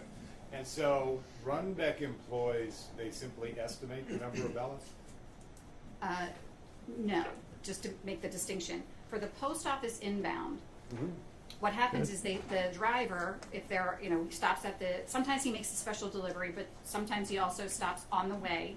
So he'll go to the U.S. Postal Facility. So the post office doesn't deliver the ballots to Runbeck. The post office doesn't deliver the ballots to Maricopa County. The driver goes to the facility in Phoenix, and then he loads the trays of mail ballots onto the truck. And then that is taken to Runbeck. And for those ballots, they count the number of trays, number of postal trays, and they estimate that. There is a receipt that accompanies the post office ballots, but Maricopa County does not use that to record the precise number. However, they started preserving that at Runbeck. Okay, so Runbeck has started preserving documents obtained from the United States Postal Service regarding how many ballots the U.S. Postal Service was transferring to Maricopa County's care and control? Objection, Your Honor. Custody and control? Is that your understanding? Hold on, there's an objection. Objection, Your Honor. The witness said the post office provides estimates, not counts of the number of ballot packages. Shaking her head, no, Your Honor. That's not what she said. What she said. Well, he's objecting to the form of the question. I think what he's saying is it's leading. Come on. I'll ask Rephrase it. Thank you. Based upon your knowledge, training, experience. Oh, come on. With respect to Maricopa County chain of custody and election-related. Sound is going in and out, you know getting if funky. The Postal Service provides receipts Sorry. showing the exact number of mail-in ballots that the United States Postal Service is transferring to Maricopa County. Right, so yes, the answer to that is, it is my understanding that they do. They tuck them into the trays, so it's, again, my understanding that they're difficult to find, but that's how they base how much they're gonna charge. This That's attorney like how needs they to just stop bill pacing. for the postage. So that's how they count it, and of course, they have like machines that do that at the post office. Okay, and so Maricopa County then gets a receipt, or at least the Maricopa County driver Oh, gets come a on. receipt from the Postal Service that says essentially how many pieces of mail ballots Good were Lord. delivered to Maricopa County drivers, These correct? idiots. That is my understanding. Okay. Does the county maintain those documents? So to my knowledge, they didn't turn any over to us, so let me just start with that. We didn't receive any in response to our request for those public records. But it's also my understanding that that the Runbeck employees attempted to sort of return them to Maricopa County, and they said they didn't need them. Okay.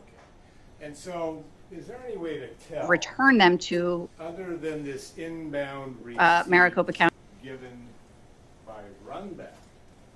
Other than this inbound receipt given. Exactly how many ballots left Maricopa County were picked up at the post office? Exactly. And actually delivered to Runback? Well, on this form here, on 11/6, you can see that they have a precise count, but unfortunately, on election day, because they were not using the other chain of custody documents that we described, this was the one and only form that was used, according to, again, the records requests that were produced for us, and based on the Runback employees who described receiving the trucks coming with no corresponding documentation. Thank you. Thank you, Ms. Hunt. Lord. And so I would like to exhibit, is this 66?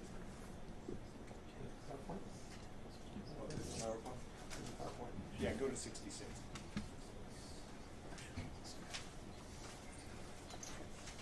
Oh, come on.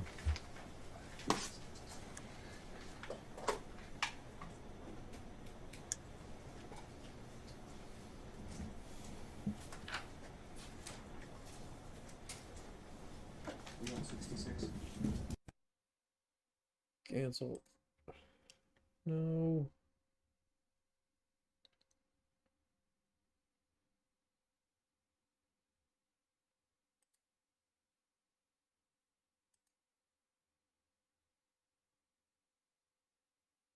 Six is submitted.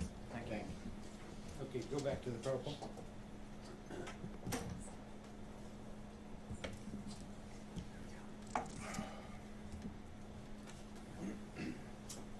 Ms. Honey, how many ballots There we go. Maricopa County claim they received on election day that were not tabulated on? So I think your question is, how many Dropbox ballots did they report? Yes. Yeah. So initially, on the morning after the election, they reported that there had been 275,000. I think that Stephen Richer said approximately 275,000 Dropbox ballots had been dropped off on election day. Did that number change? That number did change. What's the number now? I believe that the number went from the 275 on the 9th. They also had a press conference during which at the press conference, reporter Richer also talked about what an extraordinary number the 275 was. Ms. Honey, that was not my question. Sorry. My question was, what is the number now? I believe they ultimately said it was 292,000 that had been dropped off at Dropboxes. As you sit here today, how many of those ballots have legal chain of custody? Based on the documents provided, none. Your Honor, objection calls for conclusion. Rule 701. Wait. You're asking her, according to her understanding, from what she's experienced and observed, what's her number? Yes, Your Honor. Ma'am, if you can answer it, go ahead and answer it. Yeah, so we reviewed all of the documents provided by Maricopa County in response to our requests, and the answer is that none of the documents that they created meet the requirements from the EPM.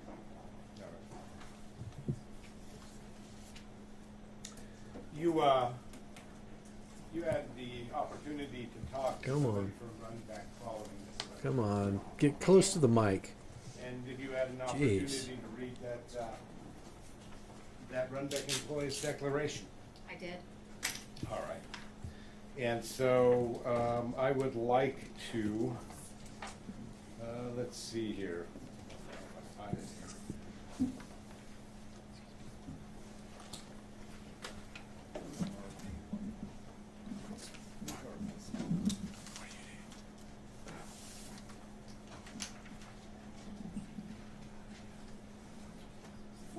46. And while he's pulling this up, Your Honor, may I ask the court a quick procedural question? Go ahead.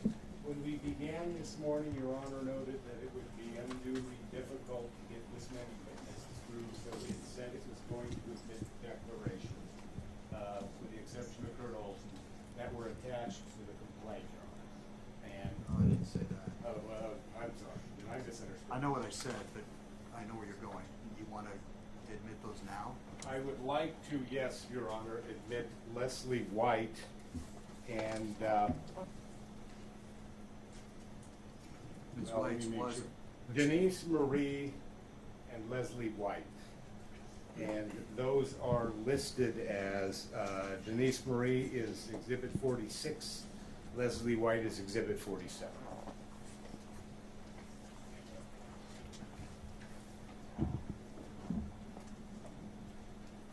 okay. Yes, Mr. Liddy. Objection hearsay, Your Honor. Very well. All of your objections were preserved. These are two of the ones that I had listed specifically this morning and told you that I needed the numbers. Now I have the numbers for at least two of these, okay? So your objections are all preserved. All three defendants have joined. They were in writing under the Rule 807 notice. And so over your objection, I'm going to admit 46 and 47. Thank you, Your Honor. Ms. Honey, the Rundeck employee, Denise, did she tell you that, did she tell you about any problems at Rundeck with respect to chain of custody? Yes, she expressed her concern over the fact that the procedure that had been well established throughout the election was not used for the large number of election day drop-box ballots that were received. Your Honor, I'm sorry. I want to object and move to strike everything that was just said there. While the declaration was admitted, now we have this witness testifying about separate hearsay statements made by this Denise individual who allegedly used to work at Rundeck.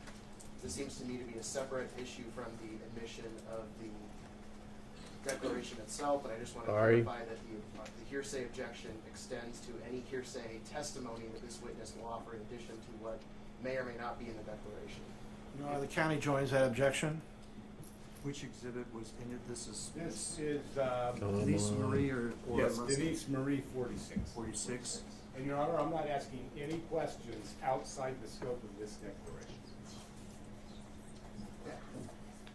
Your Honor, the declaration is in evidence. It's in evidence now over our objection. This witness shouldn't be able to repeat hearsay again in a sense, put Ms. Marie's words into her own mouth if Ms. Marie said them herself in the declaration. The court can consider Ms. Marie's declaration, giving it whatever weight it deems fit, but to have this witness repeat what is already hearsay again, I think is inappropriate.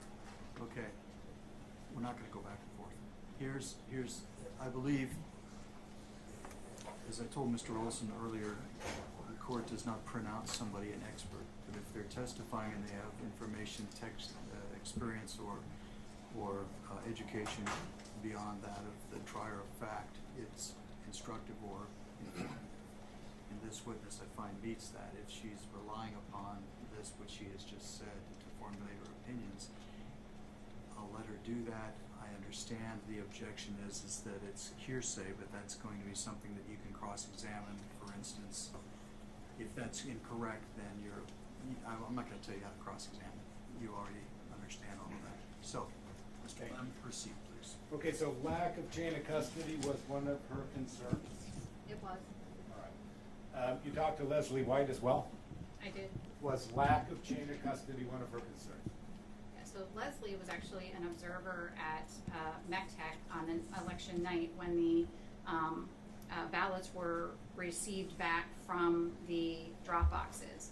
And her concern was that specifically the seals were being removed from the transport containers and the ballots inside were not counted. That was a requirement as she understood it, and the fact that they were just taking those ballots out of the transport containers without counting them was her primary concern. And then, okay, so we have two different people you have spoken to working in two different places, correct? Correct. One's here at Runbeck, the third-party vendor, and one's here at McTech, right? Correct. MC Tech? All right. And both of them are both telling you that there is no chain of custody on election day for ballots being transported from MC Tech to Runbeck. Is that correct? Correct. They weren't following the legal requirements for chain of custody. So there were seals on the containers when they transported them, but the specific issues were that they were just cutting them open, taking the ballots out, putting them in trays without regard to how many, or there was no documentation. There were handbags and purses where they were processing the ballots. That was All right. With respect to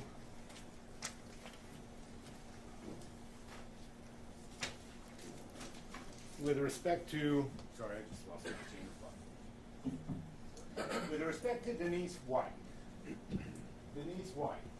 did she raise other concerns with you regarding potential vulnerabilities with our election system in Maricopa County?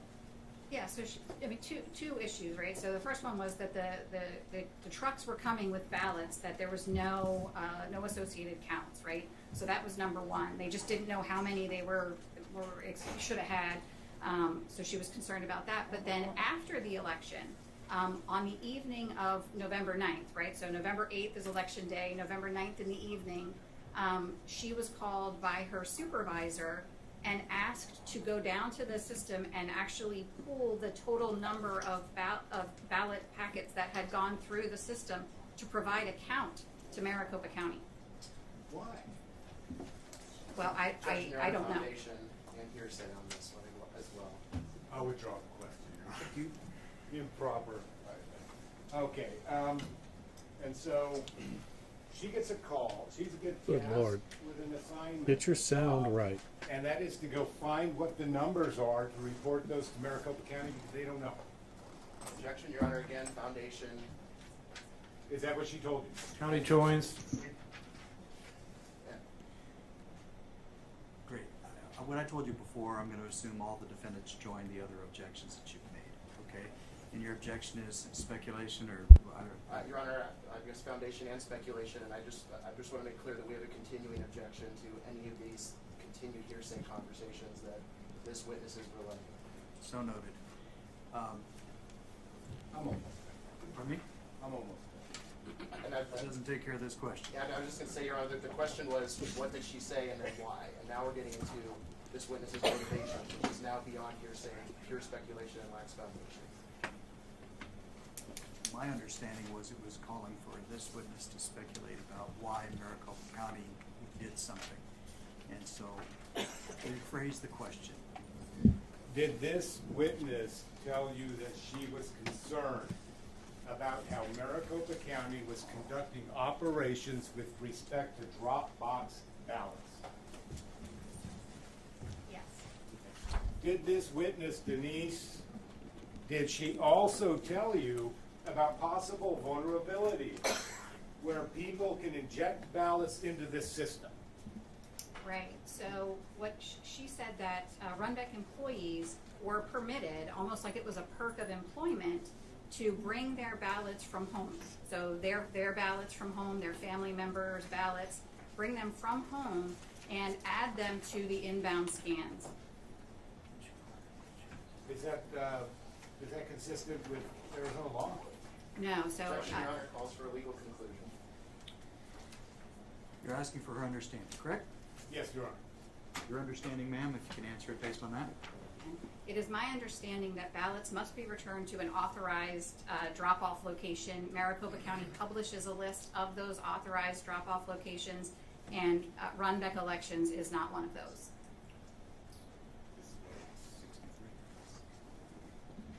All right. Are you familiar with these social media posts I put up here? I am. Okay. And this is these are tweets by Maricopa County Elections Department, correct? Correct. Okay. I'd move to admit these are, Your Honor, Exhibit 63. Mr. Flynn, can you bring this back up on the screen? I would be Oh, sure. I apologize. I didn't take it off then. I think we need to go back a page or something. Go back to the last. This one? Give the defendants a Yes, moment yeah. to look at it. Any objection?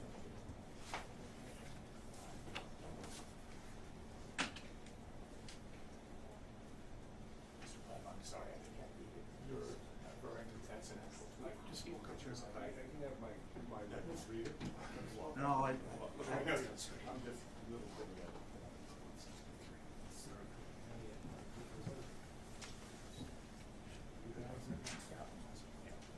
no objection.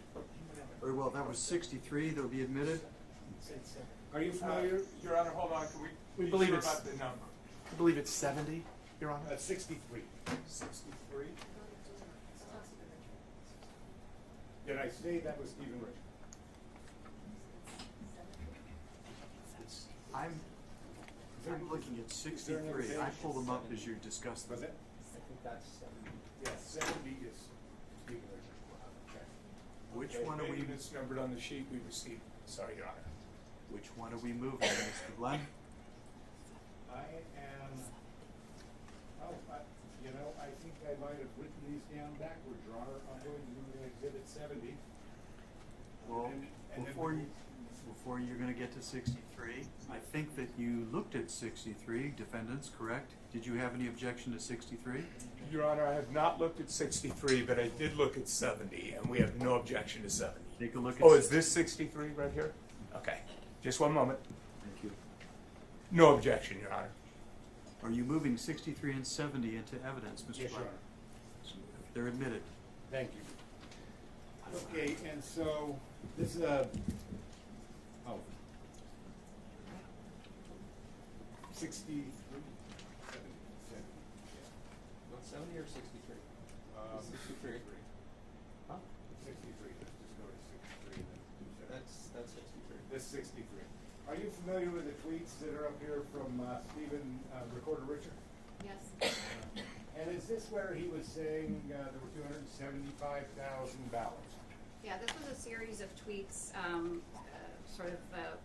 after the day after the election, where he explains that they had processed all of the ballots and transferred them to Runback, and again, it was 275,000 was the number. He says over 275 plus. Obviously, it's a round number, right? It's 000. So you know, and it's not So, exact. Yeah. may I approach your Honor? You may. All right. In this tweet, Recorder Richard says, last night from midnight to 5 a.m., we sorted those 275 plus thousand documents or ballots so they can be scanned in and image captured and run back. Correct. Or signature captured. Is that correct? Yes. Okay. Does that indicate that those ballots had already been sent to Runback at some point, at that time or some point after? Objection, Your Honor, speculation and foundation. If Speaks they for had- itself. Wait. The tweet speaks for itself. Mr. Richard was on the stand. They could have. I was going to withdraw the question. I withdraw my question. Withdrawn. Thank you. Did they count these ballots before they put them in a truck and sent them to Runback? There are Objection, no. Your Honor, foundation again. Which ballots? Rephrase. The 275 Mr. Richard's talking about. Same objection. I'm sorry. Rephrase the whole question for the witness, please. Okay.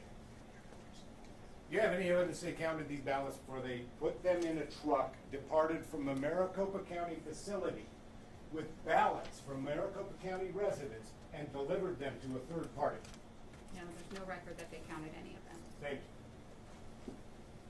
Did Maricopa County, knowing we had these claims, come here with their exhibits saying, hey, look, no harm, no foul, sorry we got them to you late? Objection, Your Honor. Yes or no? Argumentative Hold on. foundation. Okay, I'll strike Save that. it I'll for go back. closing.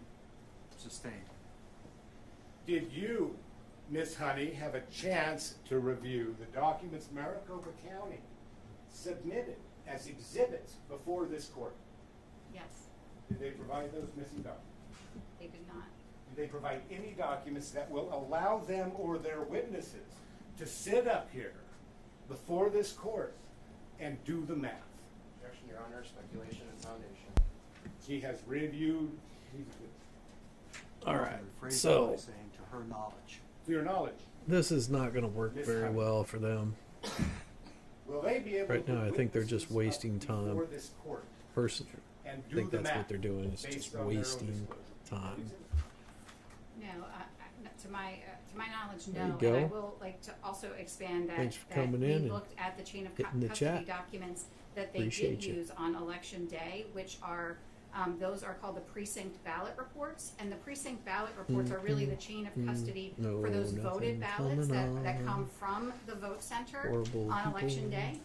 And it talking also includes, shit. by the way, a count of the door 3 ballots. Wonderful. Those documents, which I have on one of these exhibits here. Objection, Your Honor, I want to move to strike everything that witness just said about the precinct-based ballots as being completely non-responsive to the question. I'm, sorry, Your Honor.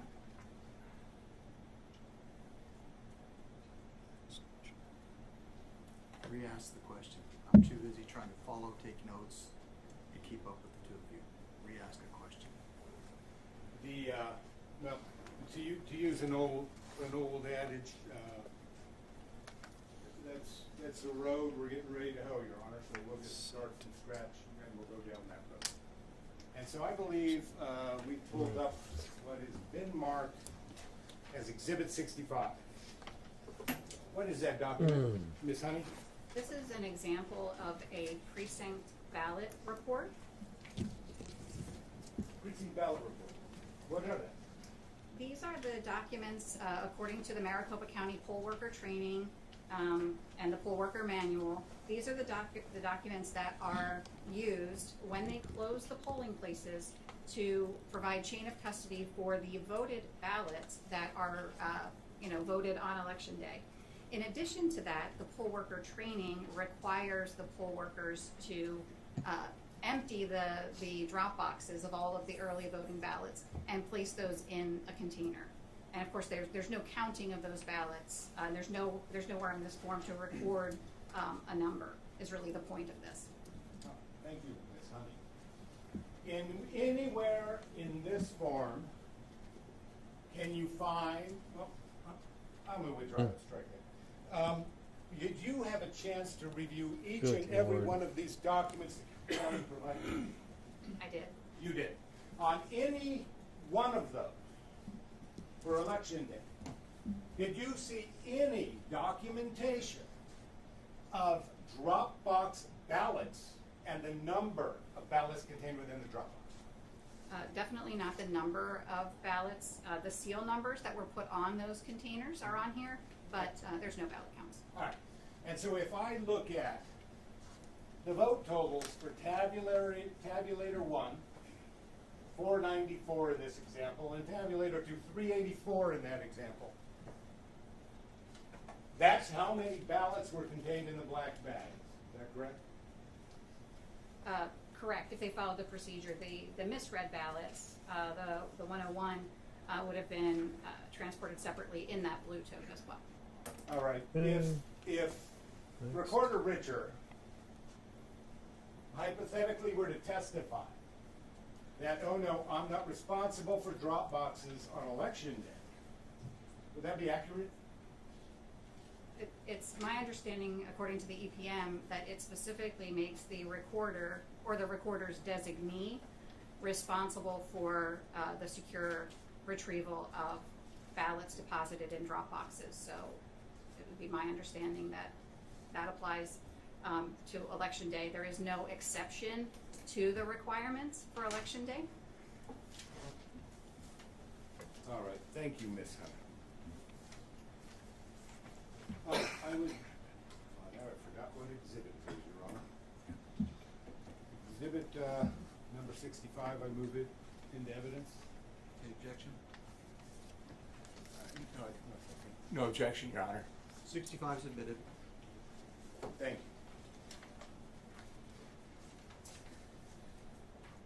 you. You had an opportunity to review some of Recorder Richard's emails, is that not correct? Yes. And I'm looking for them on my list right now, but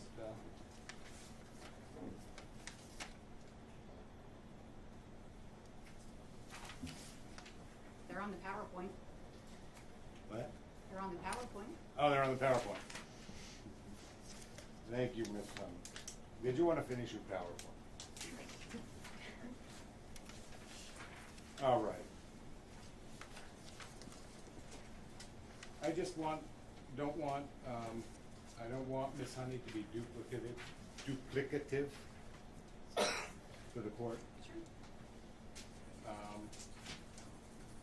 But I do kind of want to, I think Recorder Richard's email is exceptionally important. And I believe I moved this into evidence earlier, Your Honor. Richard's, yes. M1 on our list. M1. Cool.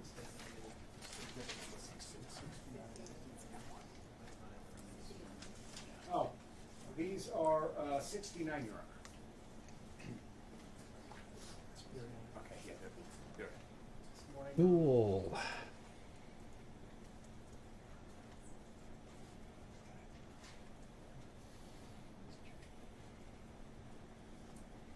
think I got all that done.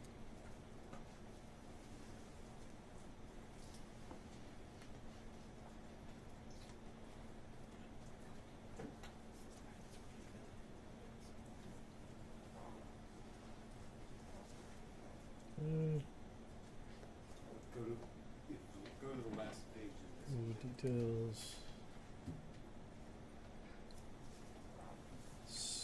Trying to do work at the same time. Gotta love it. See, this guy's losing really, Aside really from bad. making guesses, did Recorder Richard, based on documents, really know exactly how many ballots Maricopa County had in its possession? Objection. So it calls for her speculation, and Recorder Richard was on the stand this morning. He could have asked the recorder that. I believe it did, Your Honor. And my question was related to based on county documents. Does Mr. Recorder Richard have any clue as to how many ballots he has aside from Vanessa? Based on county records. And I make the same objection that it calls for speculation, Your Honor, as to what Recorder Richard, how he understands county documents. Right. There we The go. question can be phrased in terms of, does any of the documentation show or provide a method where someone, any county person. Come on. Does any of the documentation show that Recorder Richard had any idea how many ballots he had on election day other than, mere guesses? The exhibit on the board, what does that say? It's an email from Stephen Richer. It looks like it's Thursday the 10th, so 2 days after the election, and he says he's unable to reconcile. Basically, there's a 15,000 difference somewhere, and Come on. Give me something. Unable to reconcile. The number he throws out is 15,000, though, right? I don't know where these come from. Is that any way to run an election, Ms. Hunt? Objection, Your Honor. I want to the extent the editorial comment was embedded in that question, it should be stricken. Which part of the question? Actually, Your Honor, I can't remember what the exact wording was. It was. I can't even. It's been a long week. Maybe Mr. Blunt could re-ask the question. We could avoid the. I don't even remember what it was, Your Honor. There you go. I'm sure I'm going to re-ask it. Go ahead. All right, Ms. Honey. Thank you. I don't have any further questions. Friday, Sunday, Monday. Drawer 3, 17 EDs. Drop off 291. Provisional 8,000. 150,000 minus last night. I think not. I think it was already admitted this morning, but I don't believe they have any other Come objection. on. You're correct, it was admitted this morning. Oh, okay, very good, thank you. All right, thank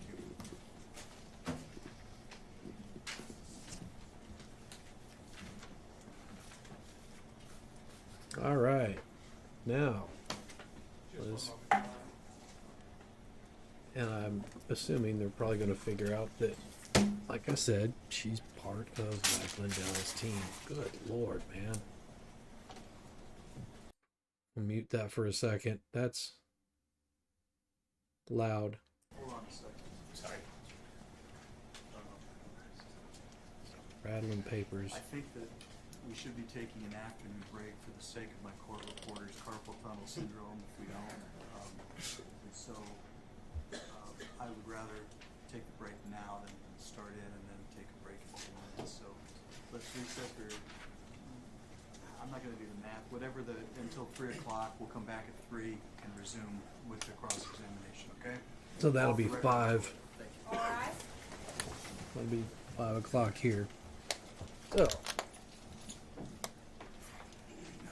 that's going to go for a little bit. Nothing much going on in that position. So what I'm going to do is I'm going to pull up a little bit of time out here, and I'm going to give you just a little bit of time to look at my tiger. I'm going to take a short break, and I'll be right back.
sorry if I had my sound muted there, but as I was saying, I don't think Lake is putting together the best case. These lawyers are they're grasping at straws, and I'm almost positive that whenever they ask, this is going to be another person that was brought in by Mike Lindell. I'm not saying that these people aren't valid in what they're saying, but to me it just looks really sus, like really sus. So we'll see what comes of it here, but don't be expecting me to buy into what they're trying to sell, because I don't buy into it at all. I don't think that they've made a good case. Just saying, so far. But tomorrow's a different day. I guess we'll see how they end it tonight. I suspect that this is not going to last very much longer. I don't think they're going to go through 2 hours of this. Now, they may get one more person up there towards the end, but I just don't see that they're going to make any sort of case, because all they're going to do is just say, hey, did so and so do X, Y, and Z? No, it would be, and I got so many thoughts going on in my head, it's hard to keep up with all of them and actually express them properly. I want to say, okay, let's put this simple. What they're doing with bringing these people in that are basically being paid for by Mike Lindell,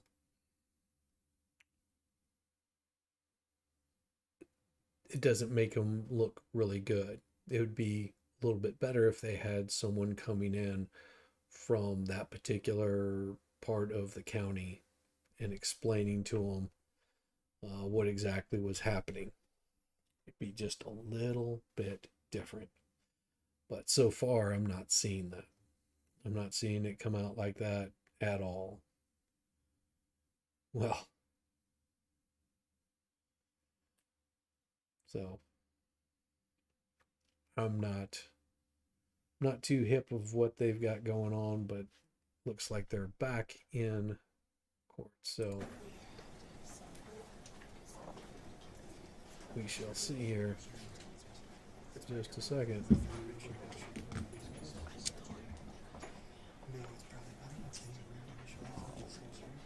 All right, court's back. Here we go.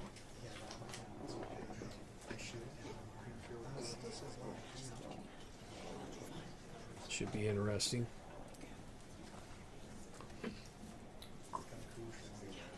All right, we are back on the record in CV 2022-095-403. This is Lake versus Hobbs et al.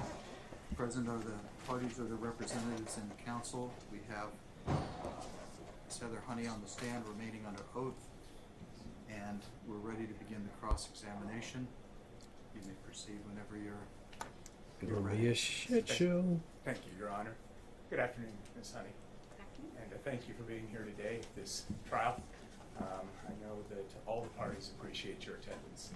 I just have a few questions for you.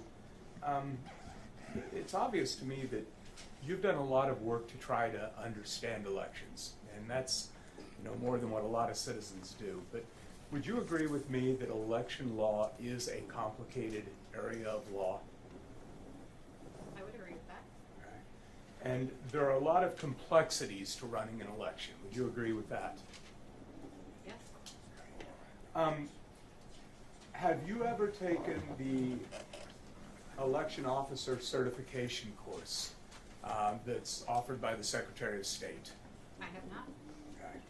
Have you ever worked as an election official in Arizona? No. Have you ever worked as a poll worker in Arizona? No. Have you ever been an observer at METEC, observing the processes there? And by observer, I mean an election day observer or a ballot count observer, an official capacity at METEC. No, I've never been a credentialed observer at METEC. You've been to McTech, though, correct? Yeah, sort of. Yeah, sort of. I've not gotten a tour, if that's what you mean. I mean, I've been there, but I haven't gotten a tour. Okay, all right. Wow. Now, you testified that you didn't receive certain forms in response to your public records request, correct? Correct. Okay. Yep. And is it fair to say that because you didn't receive those forms, you're assuming that they do not exist? No, quite the contrary. I know they exist. They exist in more than one copy. I know that they exist at Runbeck because I've seen photographs of them. So I know they exist, and in fact, the email correspondence between the attorney for Ms. Lake and your office was that, hey, if you can't find your copy, could you get the copy at Runbeck for us? Okay. So you know the forms exist, they just haven't been provided to you. They haven't been provided in about 3 weeks. Okay. Oh. And Ms. Honey, I will let you know that we believe you're being honest, that you don't believe you've received them. We take a different position. Do you think it's possible that you were provided them and you simply missed them in the large stack of documents that you were offered to review? Absolutely not. Okay. All right. Valid Have you question. ever observed the ballot pickup at the post office when the Maricopa County employees come, the election department employees come and pick up the ballots to transport to Runbeck? Have you ever been there to observe that? I'm sorry, when they pick up the ballots at the post At the post office. No, but I did actually speak to 3 people at the Phoenix Postal Facility. But you've never personally observed I that? have not personally observed that. Your Honor, I apologize for interrupting, but I believe we have the rule to exclude from the courtroom any testifying non-expert witnesses, and I believe one of those witnesses just entered. Mr. Sondergaard, I believe. I have to rely on counsel for that. I don't. What's the question? You need to leave. Oh, okay. He's been sitting there for the last hour. I did not see them, Your Honor. I was focused this way. Well, I believe the attention was brought to opposing counsel and thought it was Mr. Barris, but it was not. I don't know who the gentleman is. I wasn't part of your conversation. I just know that gentleman's been sitting there for the last hour plus. But, so I don't believe it was intentional. I believe you're like me. You're intent and focused on what's in front of you. So I'm not casting any aspersions. I'm just, let's all be more astute. I guess that's the best I can do. Thank please. you for pointing it out. Thank you, Your Honor. Go ahead and proceed. Thank you, Your Honor. Now, Ms. Honey, I believe you testified earlier, correct me if I have this wrong, but I believe you testified earlier that the United States Postal Service All right, I'm gonna let this provides an play for a bit. exact I've count got of the to ballots that are grab picked up by the something, so Elections Department staff. Was what that I'll do your is I'm gonna- testimony? Won't see me, So, but what I said was that I'll be in paying the attention. trays, Thank they you. include a receipt, which basically is like a bill. How many ballots were, and it includes like the total amount of postage on that form, and it's actually tucked into the trays. I have some photographs of that as well. Okay, and you said they put it in, you mean United States Postal Service employees That is my understanding. prepare the receipt and put it in. Okay, and is it your understanding that that receipt includes an exact number of ballots for that tray? I don't believe it's for the tray. I think it's for the entire like pickup. For the entire pickup? Right. Okay. So however many trays are included, it's not a one for one like this is how many are in this tray. I think it's the whole. That's my understanding. Would it surprise you to learn that the United States Postal Service actually weighs the trays and makes an estimated determination based on the weight of the tray? Well, that would, I mean, obviously that's a great way to do it. Weight counting is a very effective way of, a method of counting papers. Okay, thank you. I want to talk with you for just a minute about the woman who I believe is identified as Denise Marie. Do you know who I'm speaking about? I do. Okay. And I believe you testified that she was an employee at Runback. Is that right? She still is an employee at Runback. Okay. Do you know how long she's been employed there? I think probably close to a year, but you'd have to look at her declaration just to be certain. I'm not 100% sure. Okay. Do you know what her position is? I know what her position, well, no.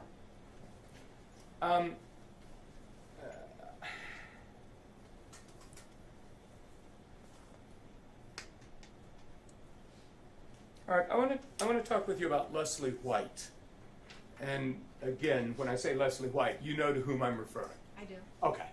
I believe you testified that she was an observer at METEC. Is that correct? Correct. Do you know whether she was a first-time observer, whether she was a repeat observer, what her background is with regard to the observation process? I believe she said that that was the first time that she had been credentialed to observe that particular process, right? So that was a little bit different than like the MECTEC observers who are watching, say, signature verification, for example, which I believe she also witnessed that process. But this was unique in that she was credentialed to watch that sort of incoming close of election night process. But your belief is she was a first-time observer? I believe that was the first time she observed that process, if that's what you're asking. I'm sorry. Yeah, no, that's fine. Did she, by any chance, mention to you that from her assigned location where she was at, she did not have a clear view of the activities on the truck or on the dock? Right. Okay. Do you agree with me when I say that Leslie White did not actually say in her declaration that she was worried that ballots were not being counted?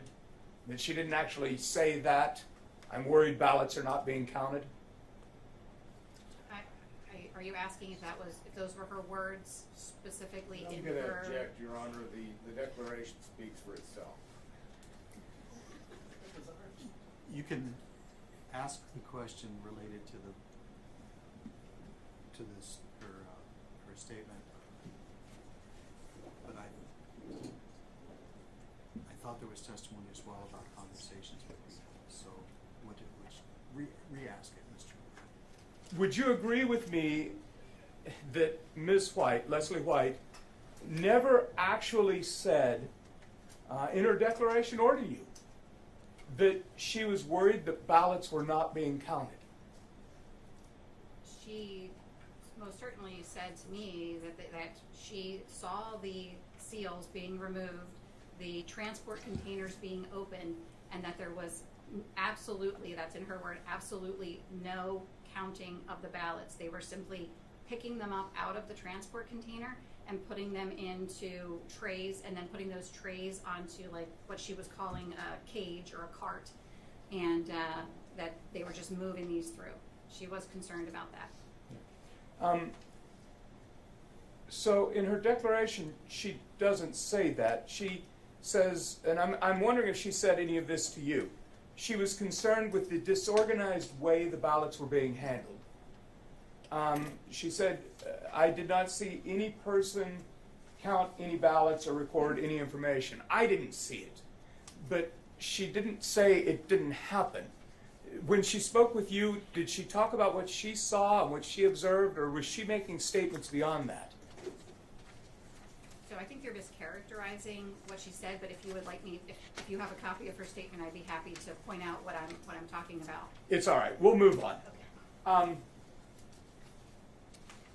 I want to come back to Denise Marie. You testified that, I believe you testified that she told you that Runback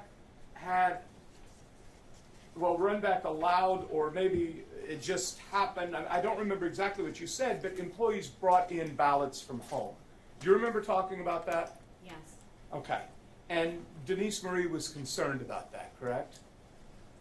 Denise was concerned that this was basically announced as though it was a perk of working at Runback and that they were permitted to do it. She thought it was you know, in her conversation with me, she thought it was, you know, questionable practice, but that, you know, people did it. She saw people do it. Did she tell you how many people or how many ballots she estimated might have been subject to this? Yeah, so she said she personally saw at least 50 that were brought in by employees and added at that point. Okay, thank you. Now, continuing on with Denise Marie, there was some back and forth between Mr. Blem and someone for the defense counsel, and some objections were lodged, and so I'm not sure if you ever answered the question Mr. Blem asked. I believe he asked you if it was true that Denise Marie was asked to go get a ballot count because Maricopa didn't know. Did you answer that question? Do you have knowledge as to whether Denise claimed that she was asked to go get a ballot count because Maricopa didn't know? I don't believe that's what she said. Okay, very good.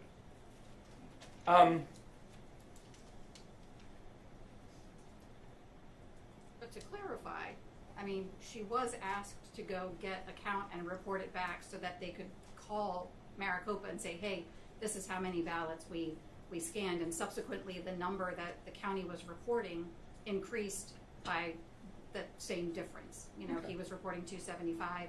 She counted the actual number of inbound scans, reported 298, and subsequently the number that Maricopa was reporting as the total ballots in the election increased by 25,000. Let's talk about that for a minute. In your experience, just based on your knowledge in working with elections, is it typical for elections departments to do reconciliation of ballots, make sure that they have the numbers right? Reconciliation should happen in multiple different places. For example, you reconcile the number of voters who check into a vote center to the number of ballots cast in a vote center. Those types of reconciliation are incredibly important. Okay. And well, let's move on from that. I want to talk about what happens at Runbeck. Do you know what happens to the ballots actually at Runbeck? What the elections department and Runbeck employees do with the ballots there? Yes. What do they do? So they they load the ballots on the inbound machine. The inbound machine, by the way, is only operated by Runbeck employees. So they load them on, and they go through and they cut them off at about a 11,000 batch size. At that point, they stop. They create the paperwork for that particular batch of signature verification files, right? So they're scanning the signature on the envelope. They're creating a file for that is then transmitted to Maricopa County so that they can start that signature verification process. Mm-hmm. All right. So they go to Maricopa County to start the signature verification process. Is it your understanding that before an early ballot is tabulated, the elections department has to examine the signature and determine whether the signature matches a signature in the voter registration file? I'm sorry, can you repeat that question? Yeah. Is it your understanding that before an early ballot is tabulated, the elections department looks at the signature on the affidavit envelope and must determine whether it matches a signature in the voter registration file for that voter before it's going to go to tabulation? Yes. Okay. All right. So if employees at Runbeck put ballots into the stream at Runbeck, and let's say hypothetically that did happen, is it your understanding that those ballots would then go to McTech to be signature verified? Well, to be clear, the ballots don't go for signature verification, the ballot images do. And yes, when they go through the inbound scan, they would be, but I don't believe that's the point. The point is that Arizona law says they're invalid ballots if they're not returned to an authorized I'll close location. the poll at the end of all So this. that's an opportunity to insert Put your ballots. votes in If now. Maricopa County was aware of the precise number of ballots, then if they inserted 2, they would know they inserted 2. So if Your Arizona, Honor, I'm going to object to this line of questioning. This court would not let us come before it with evidence of signature verification. We wanted to. And now he's going right down that road, Your Honor. And if he keeps going down this road, I'm going to ask for a couple days next week to come to this court and talk about signature. Uh-huh. So you mean about the process? The process is part of it, Your Honor. And he's talking exclusively about process. Her direct examination, Your Honor, was limited to talking about chain of custody with respect to Dropbox to Runback. And not beyond that point. And so, Your Honor, Understand. if that door wants to open, I'm more than happy to drive a truck through it. may I respond, Your Honor, or do you want to rule? Go ahead. All right. My response would be the road I'm driving down is a different road, I think, than Mr. Blum wants to drive his truck. I'm good talking Lord. about what actually happens, and I'm talking about it from the limited perspective of understanding what the effect of these votes that may have been inserted at Runback would actually be. I'm not really talking about the signature verification process itself. I'm simply talking about what happens to a ballot that is at Runback as it moves through the system. Your Honor, may it please the court, I'll stipulate that those 50 ballots they talked about got counted. But I'll also do so only on the understanding, Your Honor, that that is a concession by defendants that it is possible to inject illegal ballots into the system. Your Honor, may I respond one more time? This offer stipulates out there. I understand, but I think this needs to be cleared up. Mr. Blem's making a legal argument that ballots that are harvested are illegal ballots and should not be counted.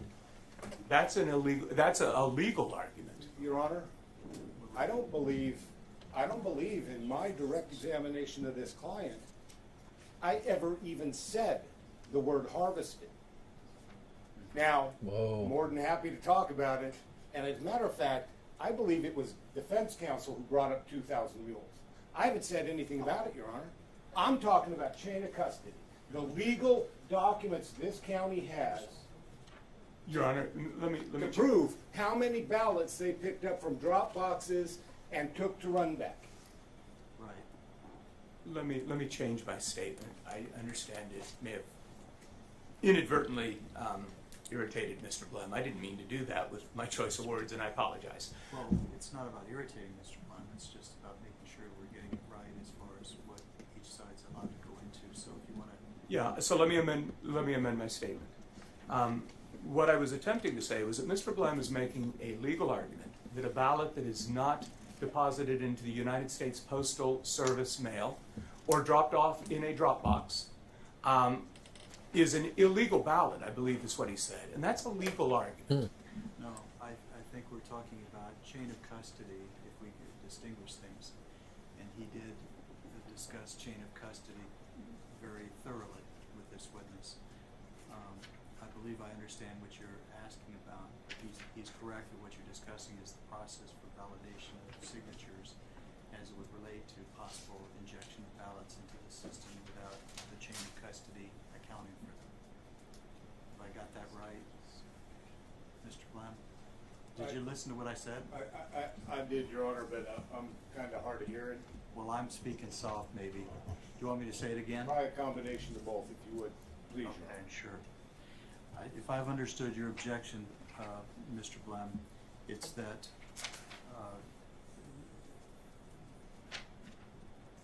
you've limited your direct examination to chain of custody, and what is being talked about here by Mr. LaRue, the questioning is to elicit testimony about the handling of ballots that might violate the chain of custody if they're into the system, and why those ballots would still be subject to verification through the signature validation process regardless of how they came in. Your point is that you are saying, wait, it's only about the chain of custody, and if it violates the chain of custody, that's the analysis that you're in end of story. That's where it goes. Yep, what I'm saying is, Your Honor, the direct examination was about chain of custody and the importance of chain of custody. Got that. So that there are no points of access of illegal votes into the system.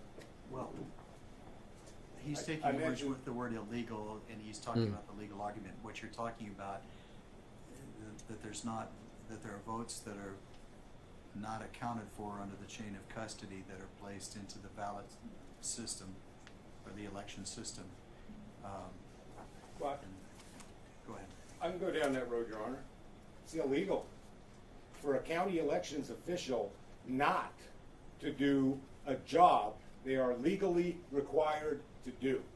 So if we want to talk about illegality, we can go into that point. I understand your point, but I guess you're objecting to Mr. LaRue going into his argument that separate and apart from your position there, that if in fact ballots were somehow put into the system, in this instance, I think we're talking about the run-back ballots. And Your Honor, that's fine. I'll let him go down this road because it's my understanding that what he's saying is, it doesn't matter. Their ballots were counted. And so I'll let him go down this road, Your Honor. But I'm going to reserve my argument. Well, certainly.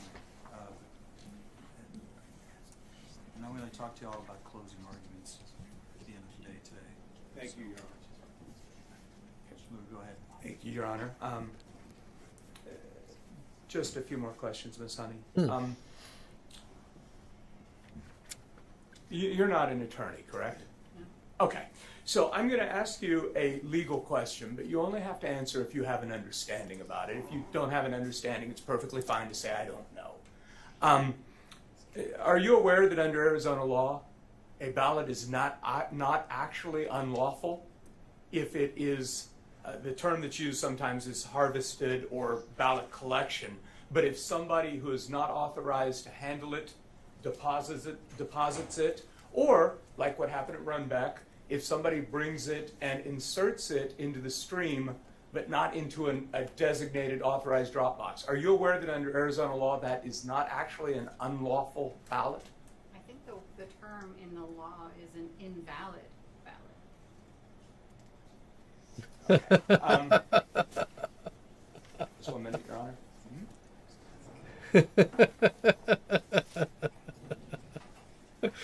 She got one. No more questions. Thank you very much, Ms. Anna. On that.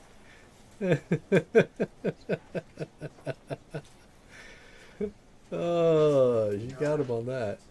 Maybe we just have a moment to confer on this side, see if we have any other questions. Sure.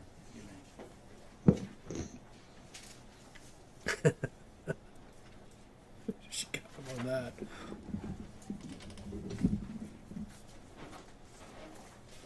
Good afternoon, Ms. Honey. My name is Andy Gao, and I represent Secretary Hobbs in her official capacity. I want to echo Mr. LaRue's thanks for being here today.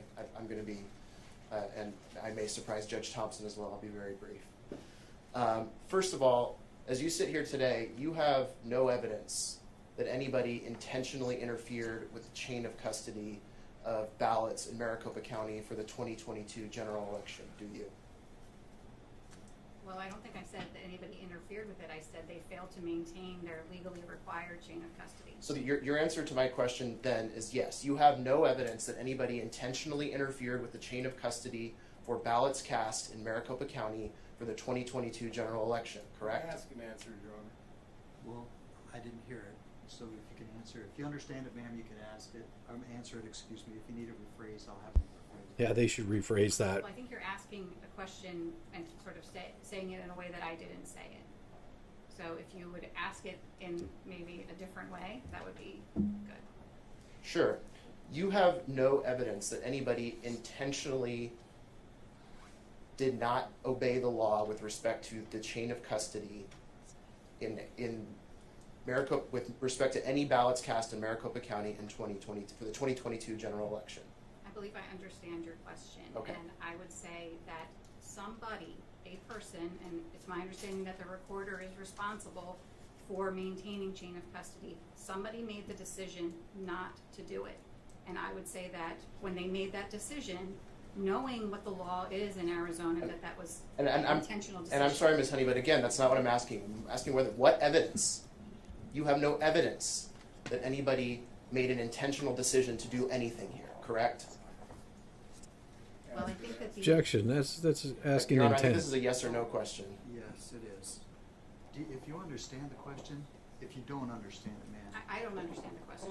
I think I felt like I answered it, so I'm Okay. sorry I don't understand. And then, other than the 50 ballots or so that were mentioned in one of the declarations about family members at Runbeck, you have no evidence that any other ballots were, quote unquote, injected into the system at any point in time, correct? Well, unfortunately, because of the I'm sorry, Ms. Honey, again, it's a yes or no question. Other than those 50, you have no evidence of that, correct? Can you ask the question in a different way? Certainly. There was some discussion earlier that the employee at Runbeck told you, and it's reflected in her declaration, that she estimated that there were This is approximately why 50 you ballots don't of either guesstimate. Runbeck employees or Runbeck employee family members who dropped off their ballots at the Runbeck facility. Is that correct? Correct. Okay. And my question is, beyond what that particular person told you with respect to those approximately 50 ballots, you have no evidence that any other ballots were, quote unquote, injected into the system at any point in Maricopa County for the 2022 general election. Is that correct? I could say that's not an answerable question. As you sit here right now, you have nothing else to say on that issue beyond the 50 ballots that were specifically mentioned to you by that individual, correct? No, I have something to say. No, I'm asking about evidence. Do you have evidence? Yes, I think that the failure to have chain of custody makes it impossible to know how many ballots were or were not transferred. But as you sit here now, the only ones you know about are the 50 that were mentioned to you by the one witness, correct? The only identifiable ballots that you can speak to today are the 50 that were mentioned by the Runbeck I witness. can't identify those 50. I don't know who they are. Thank you. I have nothing further, Your Honor.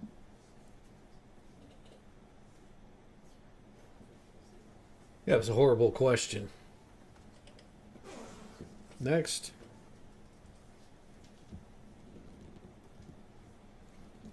All right.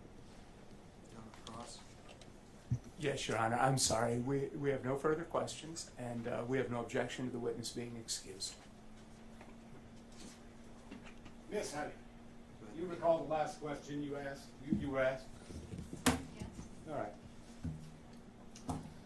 Is your point that it is impossible to know if any and or how many illegal votes were injected into a system without valid chain of custody? Correct. You can't tell how many potentially were added or how many were removed even. I mean, that's the whole point of chain of custody, to have that sort of security, and that without chain of custody, there's no way to know. And coupled with the the sort of changing numbers, it's very concerning. Got a good All right. point. Defense counsel asked you if there was any evidence of intentional conduct. You recall that? Yes. All right. If I, hypothetically, have a choice to get a cup of coffee or a cup of water, and I choose coffee, I didn't choose water. Do I have a choice? Did somebody choose, A, either not to make these documents, or B, to produce them to my client's attorney? Objection, Your Honor. Calls for speculation, validation. I'm assuming you're asking the witness to the extent of her knowledge. The extent of your knowledge, Miss Hunt. Yes, I am. Thank you. I'm sorry. Can you ask the question again? Well, Sorry. I forget these real quick, Miss Honey. I'm sorry. All right. And so, Miss Honey, A or B, to the extent of your knowledge, would it be an intentional act Horrible. for somebody to choose not to make chain of custody documents to count the number of ballots? Or would it also be an intentional act to choose not to produce the documents that had been created? Well, again, to the extent that they didn't count them, I think that there's no reason to believe that they did count them or that any documents exist. I believe somebody made a decision not to maintain the chain of custody, not to follow the laws as they're written in the EPM.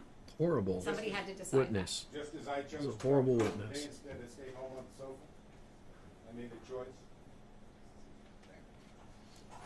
They have a legal requirement, though, don't they, to choose to make these documents? They don't have a choice not to make them, do they? Right, there's no exception in the EPM to I believe. Oh. Wasn't it? It's bad. Where's my exhibit list? I believe Secretary of State Hobbs, as a matter of fact, in a recent matter involved with Cochise County.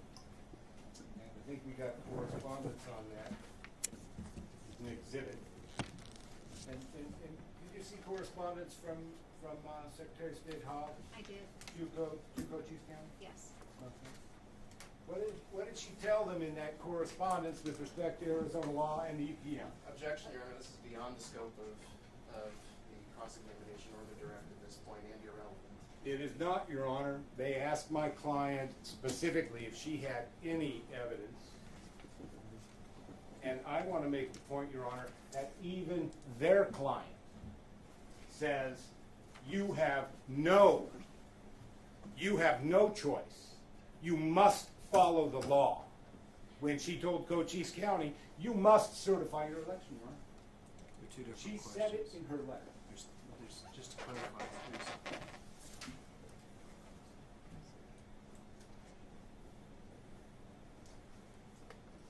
I'm not sure what the letter says that you're referring to. It says you must what? She told the Board of Supervisors for Cochise County that they have no choice but to do their legal duty and certify the election to make her governor of the state of Arizona.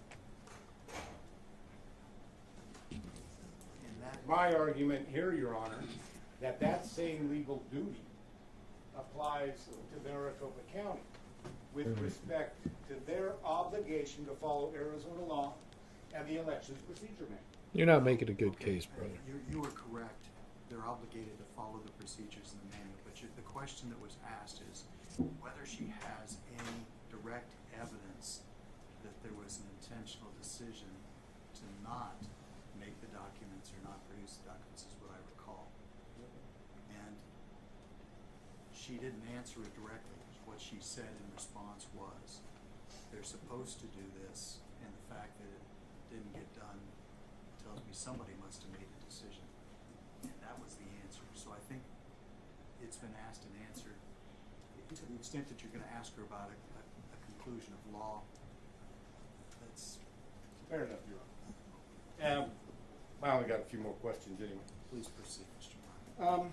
I think They're losing if this. If you recall cross-examination correctly, I got the impression that defense counsel was sort of downplaying the injection of 50 ballots into the system.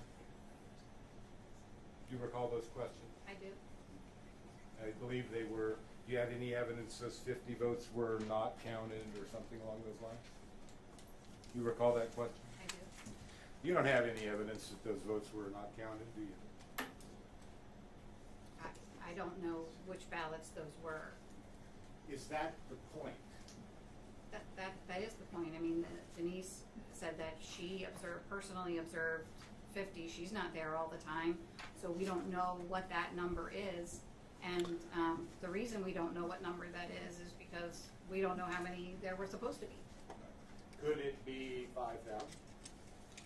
Objection, Your Honor, speculation, foundation. Of course. I agree, This- Your Honor. This is a horrible. That's But your the point. only- That's your point, so sustained. Can't believe we got to try. That's all we can do, isn't it, Miss Hunt? Is speculate. Isn't it? Well, I strongly dislike speculating, but I think there's just no way to know the answer, and that's the problem. Any There's no way to question know. I ask you about how many ballots it could have been would be nothing but pure speculation, isn't that right? Correct. And isn't that the problem? Okay. You testified earlier, and this gets back to their, you know, their questions about chain of custody being complicated. You recall that? Is it complicated? I mean, it's more complicated in Maricopa because they outsource it, but you know, chain of custody is chain of custody. You know, I want to know how many ballots I'm transferring from point A to point B, and you know, if you understand, I mean, the EAC says it's incredibly important. It's critical for. All right, now let's go back to your history and your background just very briefly, so I can wrap this up. Supply chain management. What'd you do in that area? I do consulting in the supply chain space. Again, a lot of it is counter diversion, but it's also in terms of loss prevention. Okay, loss prevention. All right. And so, do companies pay, and let's talk about widgets, because everybody likes widgets. Do companies pay millions of dollars every year to consultants to help them with their supply chain management? Your Honor, I'm going to object. It seems to me that this is beyond the scope of the cross-examination. Yes, please. Your Honor, he asked her specifically, he asked her, is chain of custody complicated? Your Honor, I So don't stop believe with that your was my analogies. question. Hold on. And my argument is this, Your Honor. I'm not in the habit of debating objection or rulings on objections. Understood. I'm just going to make a legal argument. But Which is an argument with the judge about the ruling on the. oh no, I'm not trying to argue with the judge. I want to make a challenge to his objection. It may be a distinction without a difference, Mr. Platt. All right. Thank you. But if you're ever in a position where I make a ruling and you think that you need to make a offer of proof to show that I may be mistaken, I will let you do that. Okay? But not back and forth. Understood. Discussion or argument. Okay? So I'd like to make a quick offer of proof right now. Then go ahead and do that.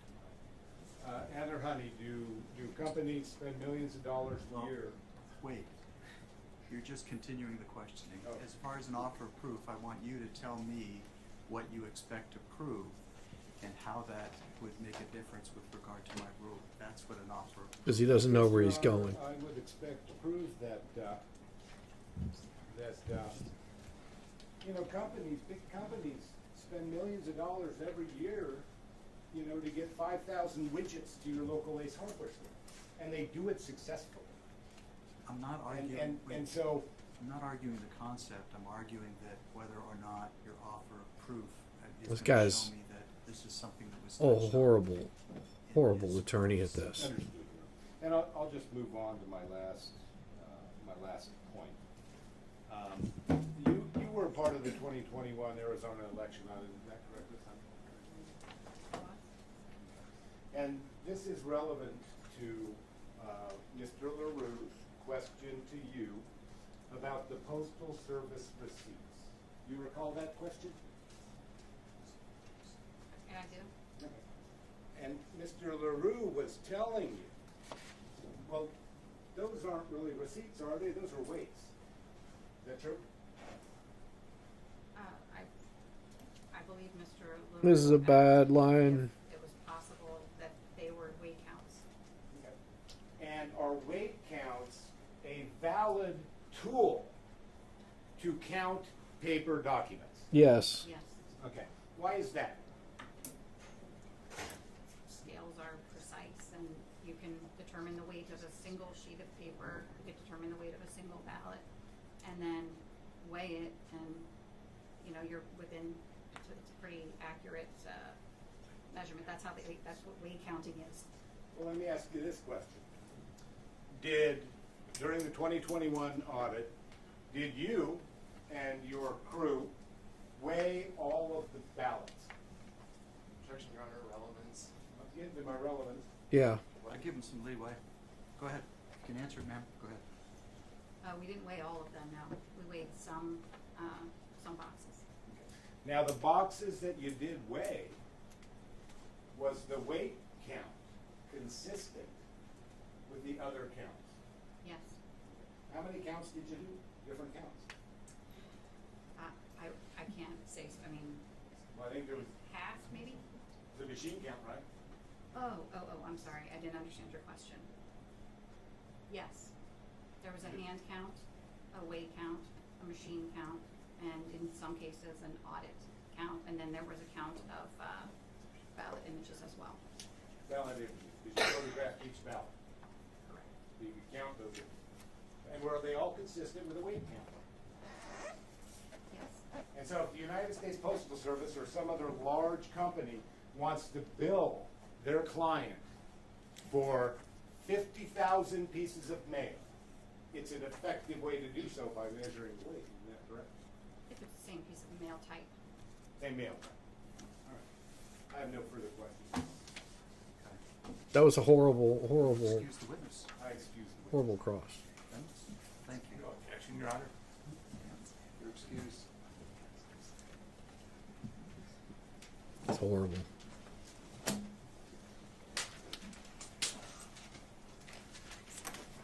You can sit. Your next witness. Wait. I think we're okay. Good Lord. Your Honor, our next witness is Bradley Bennecourt, please.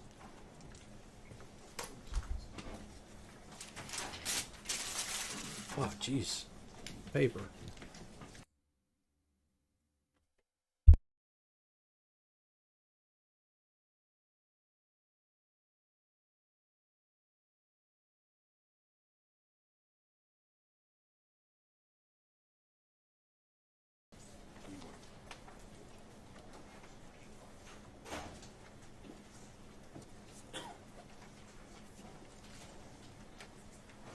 Bennecourt, yes.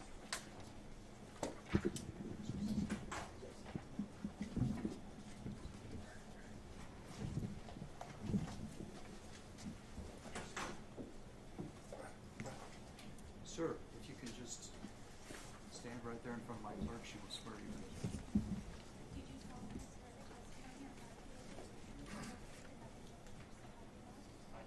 Thank you, sir. Then make your way around to the witness stand and have a seat, please. Okay. Who's going to do this examination? I am here. Whenever you're ready, Mr. Olson. Yes, Your Honor. Good afternoon, Mr. Bennecourt. Would you please state your full name for the record? Bradley David Bettencourt. And what is your occupation?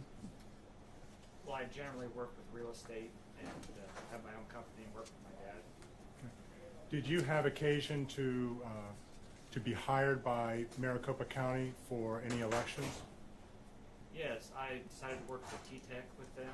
They reached out, I applied, and they reached out after. And when did they reach out to you? Oh, a little over a month before the election, And you're referring to the 2022 general election or the primary? the general election. Okay. And what is a T-Tech? Well, we would set up the sites beforehand and site watch on the days of polling. And in terms of setting up the sites beforehand, what kind of work were you doing? Well, we focus mainly on the site books, Fix your tie, brother. printers, and the MoFi, which is like a Wi-Fi. It's not hard to do. And the site books are the device that's used to check in a voter and have their ballot directed towards whatever precinct they're in? Correct, yes. And did you participate in the election prior to Election Day in any kind of fashion? I was working with them for about a month, approximately. And we Man. set up sites beforehand, some of the early polling sites, and we also site watched early. And we actually created a T-Tech group, a text group, to stay in touch while we were site watching. How was that group set up? Was it through your supervisor or? Yeah, it was through the supervisor. And who was that? That was Jose. Do you have a last name? Jose Luis Arbayo. And is he an employee of Maricopa County? He's a permanent employee, yes. And what is his function at Maricopa County? Well, he was basically our supervisor for the T-Techs. He had been a T-Tech previously as a temporary employee, and he wound up getting a permanent position. And how many T-Techs were in this group that he set up? Well, there was him as the supervisor and then 15 T-techs. And approximately how many vote centers would be covered by these 15 T-techs, of which I assume you were one of them? Correct. Yes, I was a T-tech. So on election day, if that's what you're referring to, we all started out at one location.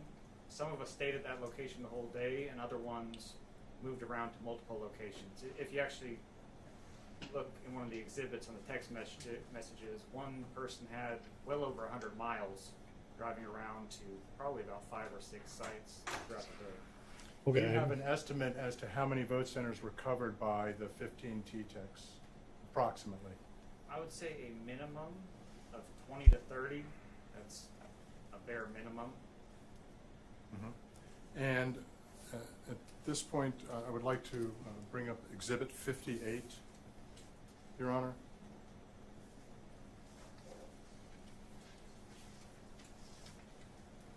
Go to the next page. And Exhibit 58 is a series of about over 54 pages of text messages. Do you recognize this document, sir? Good Lord. Absolutely, yes. And what is it? It's the group text from that day, the election day. And is this a group text chats from your phone? Yes, yes, sir. And did you provide a declaration in this case? Yes. And you swore under oath under the penalty of perjury to tell the truth, correct? Absolutely correct. And there you go. Did you, in connection with this declaration, provide screenshots of your text messages with the other T-techs, the other 15 T-techs that day? Yes, correct. Do you believe this to be, and you can scroll through some,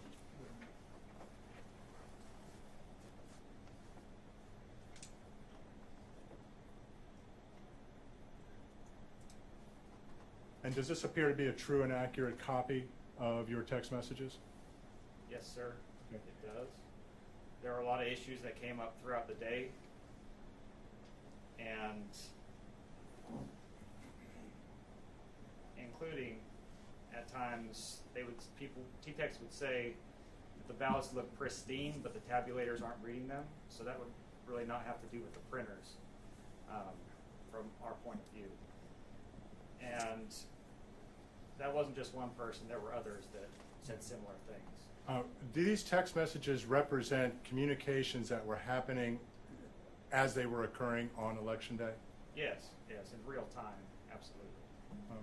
Your Honor, at this point, we'd like to move for Exhibit 58 to be entered into the record as evidence. It is hearsay, however, under present impression and excited utterance. As you will see, some of them, for example, if we could go to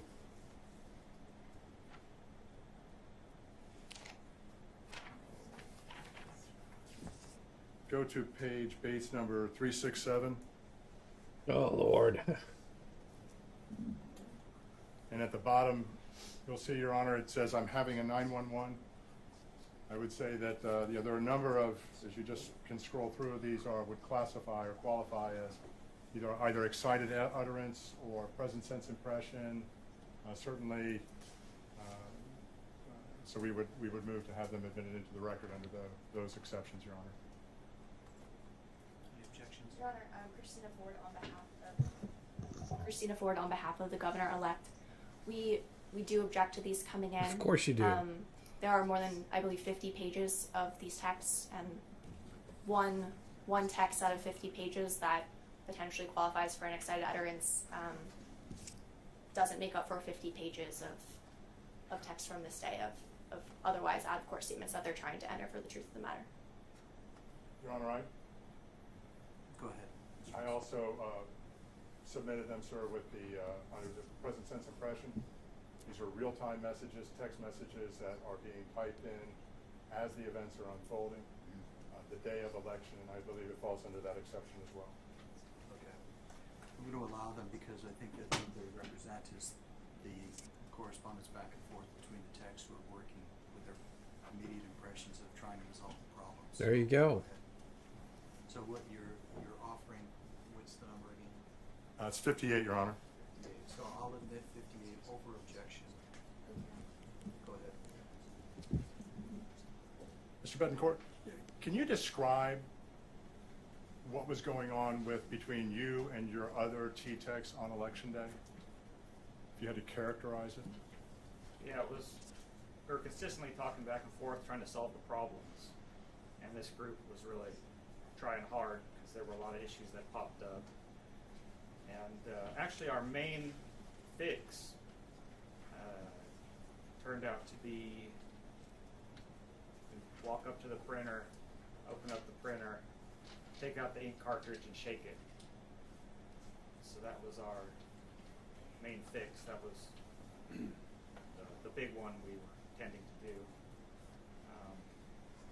I know the official county statement was that they changed the printer settings, but I'd say based on the text I saw, that was probably about 10 to 20% of the issue there. So I would say that'd be an incomplete description of the issues from my point of view, seeing the text. Did the situation resolve very quickly, or did it last throughout the day with the problems? That depended on the location. Some got better, and some kept having issues. I mean, we had issues.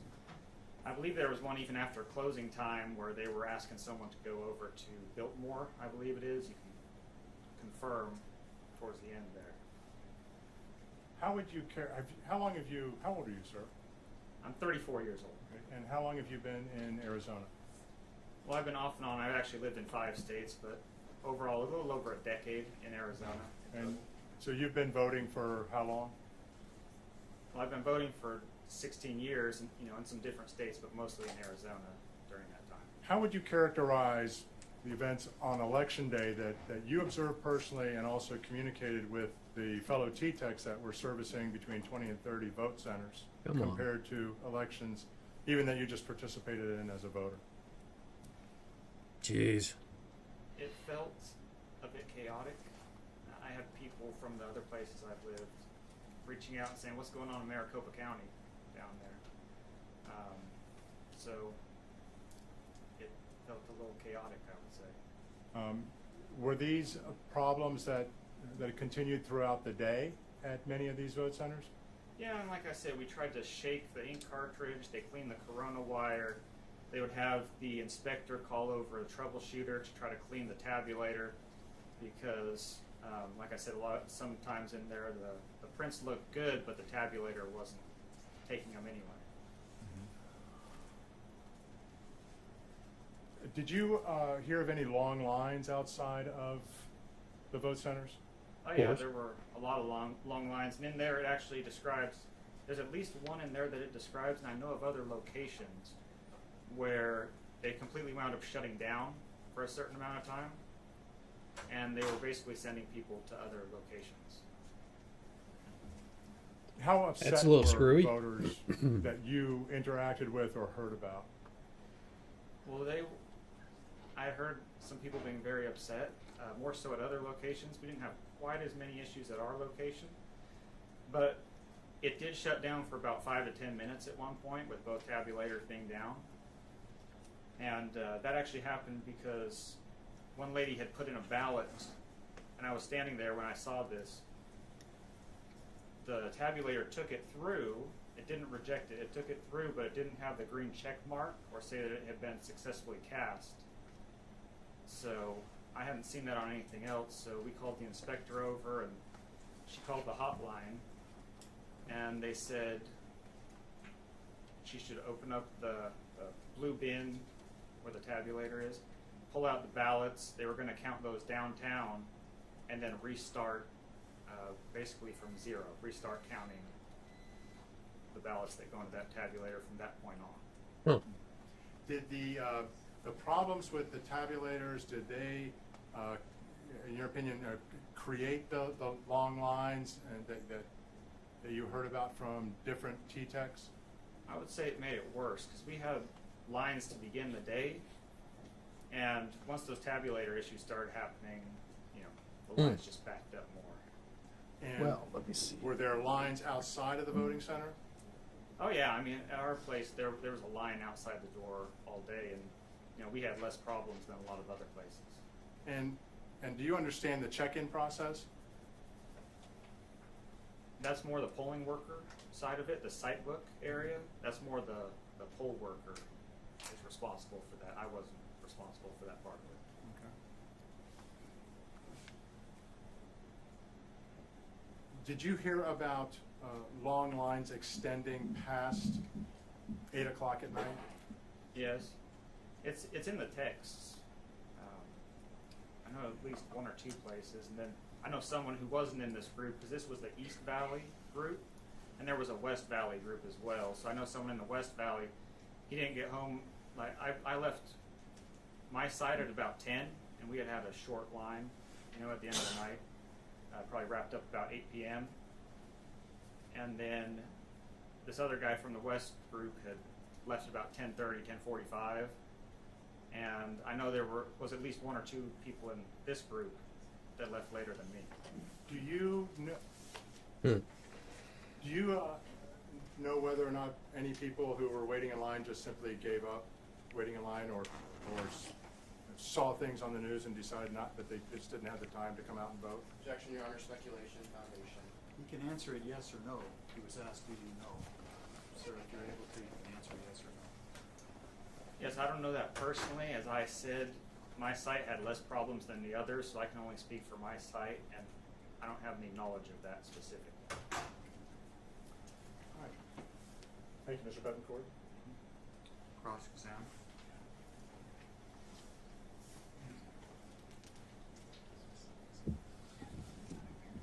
Good afternoon, Mr. Betancourt. Good afternoon. I understand from your testimony and from your declaration in this case that you helped set up equipment in preparation for Election Day. Correct. You didn't intentionally cause the tabulators to reject ballots, correct? No, actually, we weren't even specifically focused on the tabulators with our position. And you don't know of any other T-techs who intentionally caused the issue? They were temporary employees, so I don't know of any T-techs that caused that issue. No. And you said here today that you were hired along with your other T-techs to help resolve problems that were occurring at polling locations, correct?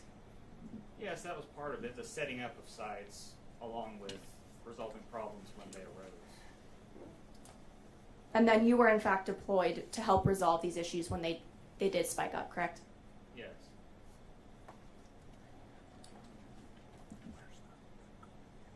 Would you agree with me that sometimes tabulators cannot read a ballot due to the way that the voter marks the ballot?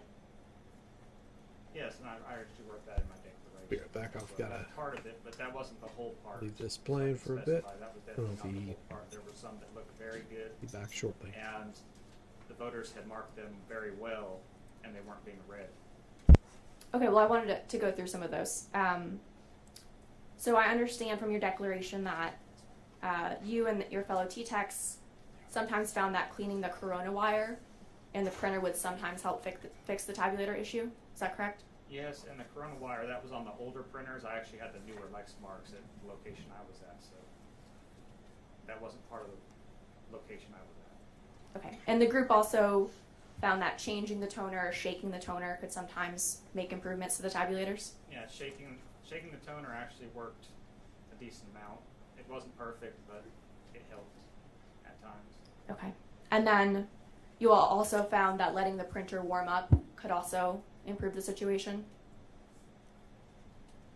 We'd have to go back through the text and confirm that. I don't recall that specifically, but there were a lot of texts in there, so I don't recall every text that we had. Okay. You have no personal knowledge as to whether the printing and tabulator errors changed the outcome of the collection. The outcome of the election, correct? I don't see how there's any way I could prove that one way or the other. But you have no personal knowledge. I believe I just said I can't prove anything one way or another by myself. Okay. So you similarly do not have any personal knowledge of whether the printing errors were the result of an intentional scheme to undermine the election? Well, I was just a temporary employee doing what I was employed to do. Okay, thank you. No further questions.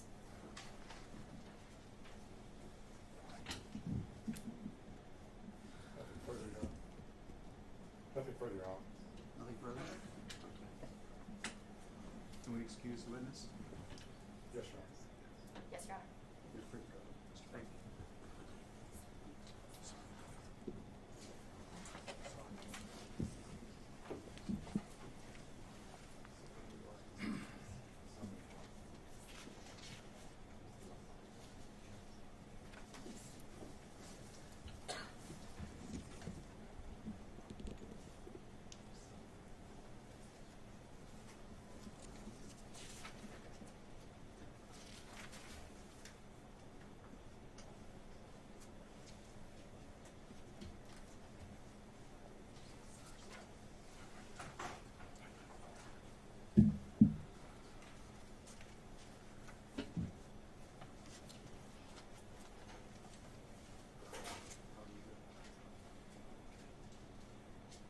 Next witness.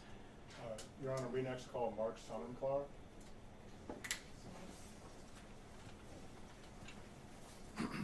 Clark, if you could just come over in front of the clerk.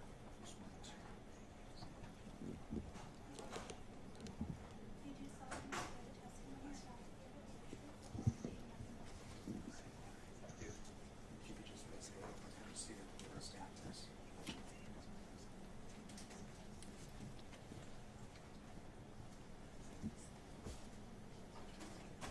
Go ahead, Mr. Olson. Good afternoon, Mr. Sonnenklar. Hopefully that guy, this guy's better Could you than please the state your last full one. name for the record? Mark Sonnenklar, S as in Sam, O-N-N-E-N-K-L-A-R. And what is your occupation, sir? I'm a lawyer, And how long have you been a lawyer? 26, almost 27 years. Did you have an opportunity to, well, strike that. How long have you lived in Arizona? Moved back to Arizona about 2 years ago, a little more than 2 years ago. I was here from age 9 through 21, so I don't know, what, 13 years total? Did you have an opportunity to participate in the 2022 election cycle? I did. And in what capacity did you participate in that cycle? I was a roving attorney in the Republican National Committee's election integrity program for the primary and the general election. And what does a roving attorney do? A roving attorney goes to the vote centers and just observes what is happening at the vote centers to determine if, things are going well or not, whether things are working in accordance with law. And when did you first act as a roving attorney? During the primary on August 2nd, 2022. And can you describe what you did as a roving attorney during the primary? The process that I used, which we were trained to use for both the primary and the general election, was to go to the vote center, talk to the inspector, go directly to the inspector of that vote center. Who is an inspector? The inspector is the lead person, the lead poll worker at a vote center. So, are they employed by Maricopa County? Yes, I believe they are paid by Maricopa County. Is that a temporary position, or are they a full-time employee of Maricopa? They're temporary. Okay. So I would go to the vote center, I would ask for the inspector, I would ask the inspector if there was a Republican observer inside the vote center, because there's not, by law, we're not allowed to have more than 2 observers from any one party within the vote center. I would ask to speak with the Republican observer if there was one outside. I would ask that Republican observer how things were going, what he or she was seeing inside the vote center. I would take notes on what the observer, the Republican observer, told me. I would then ask the Republican observer to remain outside, and then I would go back into the vote center and speak with the inspector and ask really the same questions that I had asked the Republican observer. How are things going? If there were issues, I would ask more questions about those issues, and I was trying to determine whether what the Republican observer was telling me was matching up with what the inspector was telling me. And I took notes while I was talking with the inspectors as well. Did you create a report in connection after the election associated with that? And I'm talking about the primary. I did. I had a sense that there was going to be litigation, and I knew that I had information that would be critical to that litigation. And so I reached out to, there were 17 or 18, I'm not clear exactly, but I believe there were 17 roving attorneys in the program with the RNC. And I reached out to all of them and asked them what their experience was. And they reported to me, and I created a report based on my own personal experience at 10 vote centers during the general election, and 105 other vote centers that the roving attorneys who responded to me, which I believe were 10, I believe, responded to me and were willing to tell me what had occurred, what they had seen. So the 11 of us put together observed at 115 vote centers. How many vote centers did you personally visit? 10. 10. And this is during the general election, correct? Yes. And what was your experience and what you personally saw at those 10 vote centers? Well, it was really pandemonium out there, everywhere. I was within, from Fountain Hills to North Scottsdale, or where my vote centers were. I started out in Fountain Hills, and immediately, I mean, there was a line of 150 people at Fountain Hills.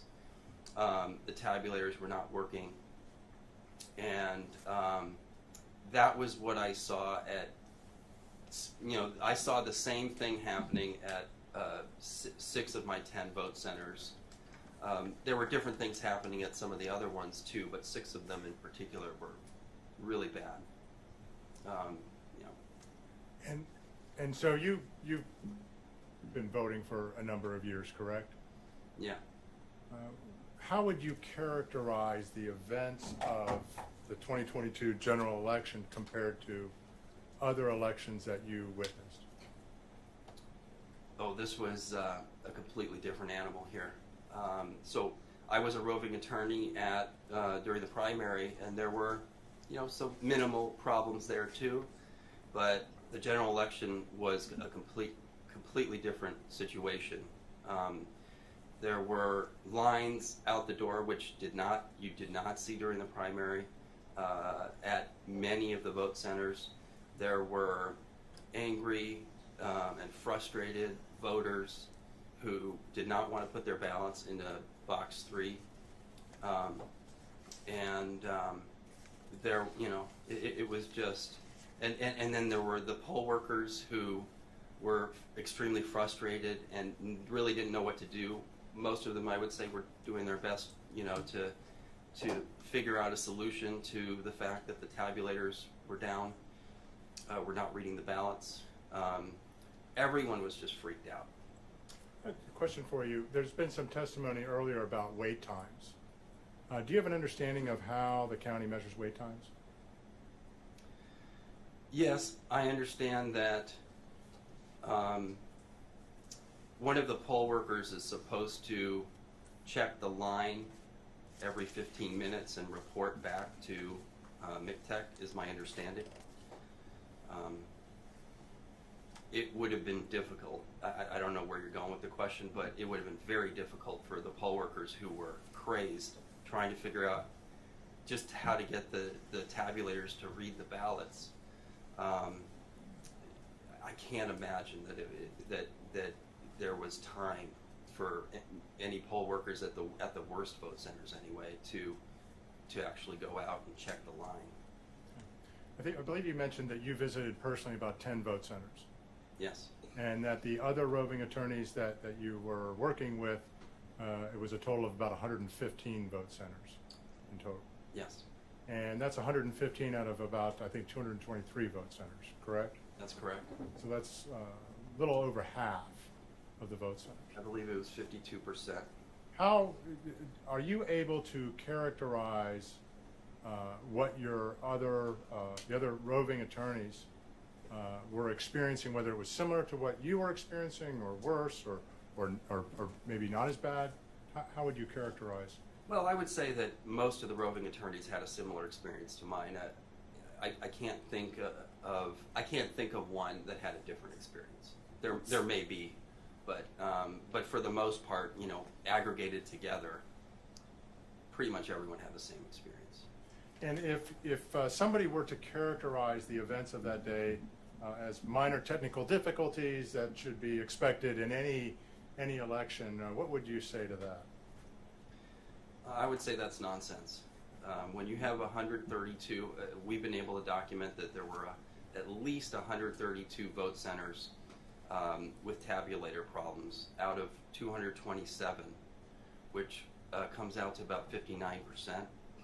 I don't see how that could be characterized as a small matter. Now they're getting to the bones you of created this. a report Come on. along with Tomorrow might be good. the other roving attorneys that you worked with. Did you disseminate that report to anybody? I did send that report out. Yes, I did.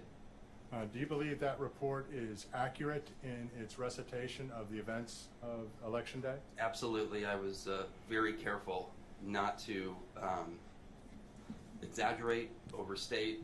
I was careful to be factual. And is that report based on sworn your conversations plus sworn declarations from the other roving attorneys that were given to you? Yes, it is. And if you would call up Exhibit 52.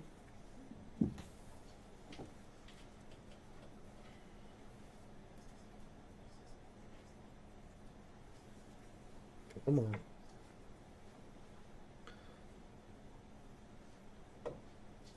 That's wrong. Wrong piece of. What's going on? Pulled up the wrong system. This attorney questioning him is much better than the last attorney that was questioning him. Is there a problem? I'm being told that the person over here needs to do it.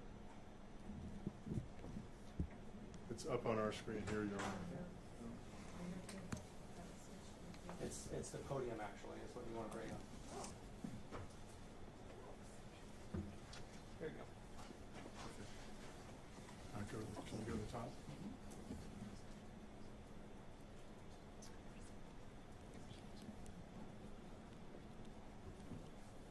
And Mr. Sonneclair, is this a For Maricopa County, I would object to this document to the extent that it's duplicative of this witness's testimony just provided in this court, and to the extent that it is intended to be admitted for the truth of the matter asserted for persons he's talked to, it would be hearsay. Your Honor, we have submitted this report under Rule 807. It is one of the documents that we gave notice to, and I would say that Your Honor can judge the value of the weight, but given, as the witness has testified to, we're talking of about 105 vote centers, and so that he and his other fellow roving attorneys gave sworn testimony about the occurrences there. I think it should go to the weight, Your Honor. I think it would be probative, and given the limited time we have to talk about 105 vote centers, that we respectfully request Your Honor to admit it. He's here to testify Good reason. about what he saw, he observed. Yeah. So it's cumulative as to that. I think this morning I told you that I was willing to admit under 807 the attached statements of the other roving attorneys, so you can choose. you can choose to either have those affidavits admitted under 807, or you can forego that and ask him questions about it and go with his report. But I'm not going to do both. There you go. Just point of clarification. That's a threefer. That's him testifying, his report, and the affidavits that he's referring to in his testimony and his report. So I don't know if you understood this morning that I was willing to admit the affidavits attached to Mr. Sonteclair's affidavit under 807, provided that you could, because I've read them. Yeah. I don't need all this extra drama. Under 807, the same analysis applies to what I told you this morning, that they appear to also be very factual as opposed to advocacy, even though I believe that he's just said all of this was prepared as in anticipation of litigation, but the affidavits are sworn to and contain facts rather than advocacy or opinions. So after all my speaking, your choice how you wish to proceed, Mr. Olson, but I'm not going to do both. I'm not going to There you put in all go. those affidavits and have him talk about everything in his report and all the hearsay. I think I know where I'm going, sir. We will forego. We will keep them into evidence, as Your Honor alluded to, and we will move on to another topic. Okay, very good, sir. Jeez. Pull up. Good call, Judge. Your Honor, at this time, we'd like to open up Exhibit 91.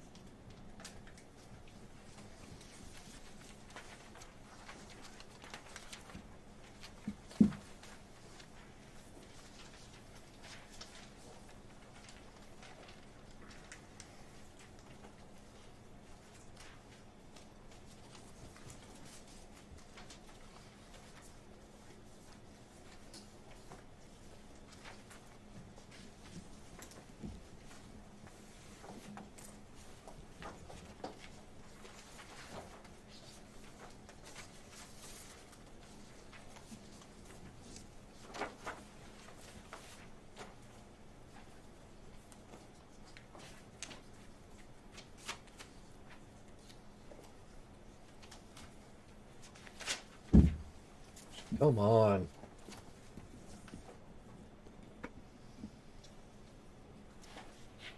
Get your S together. All right.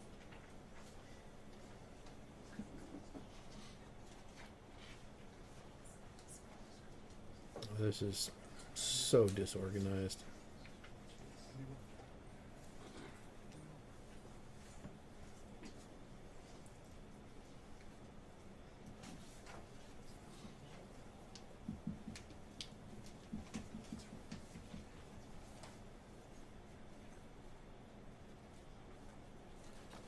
Ah. Mr. Sonteclair, up on the screen is what has been marked for identification as Exhibit 91.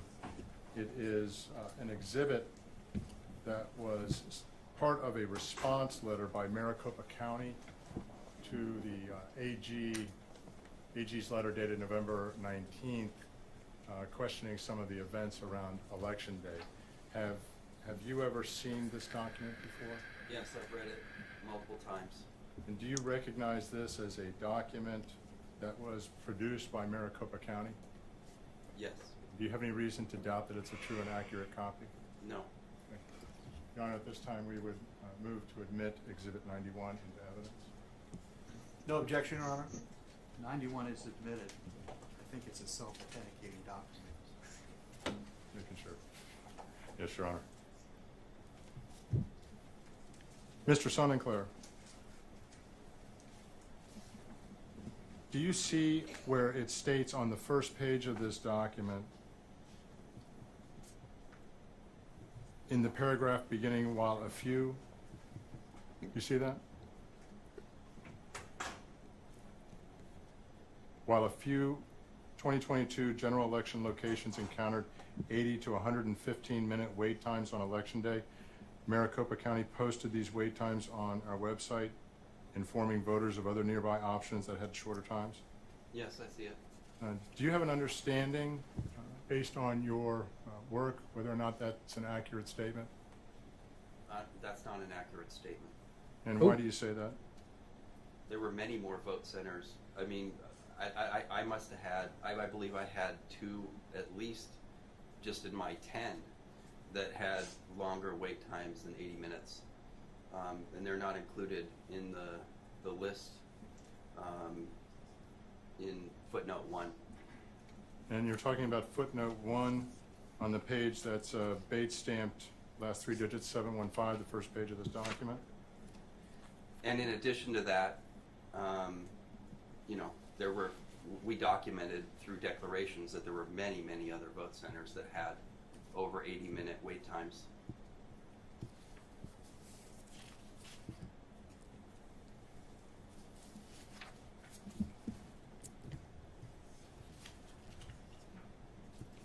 That why balance to come back.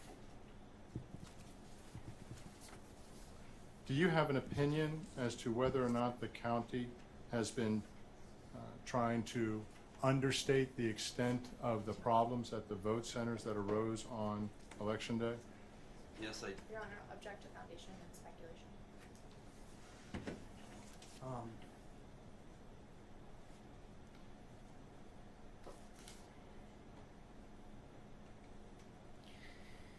All right.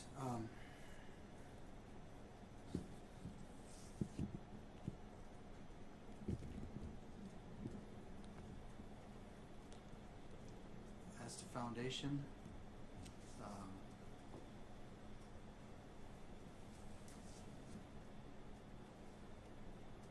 Come on. I'd overrule it. So, if you're able to answer it, and I assume you're asking him based on his personal knowledge. Yes, John. If you're able to answer it, Mr. Sunflower. thank you. Well, I mean, I was the one who oversaw the putting together of the issues spreadsheet, which showed how many vote centers had tabulator problems, how many vote centers had long lines. I've also read this Board of Supervisors report multiple times, and there are many, many mischaracterizations and flat out falsehoods in this. Now, so yes, I believe that they have not presented the truth here in this document.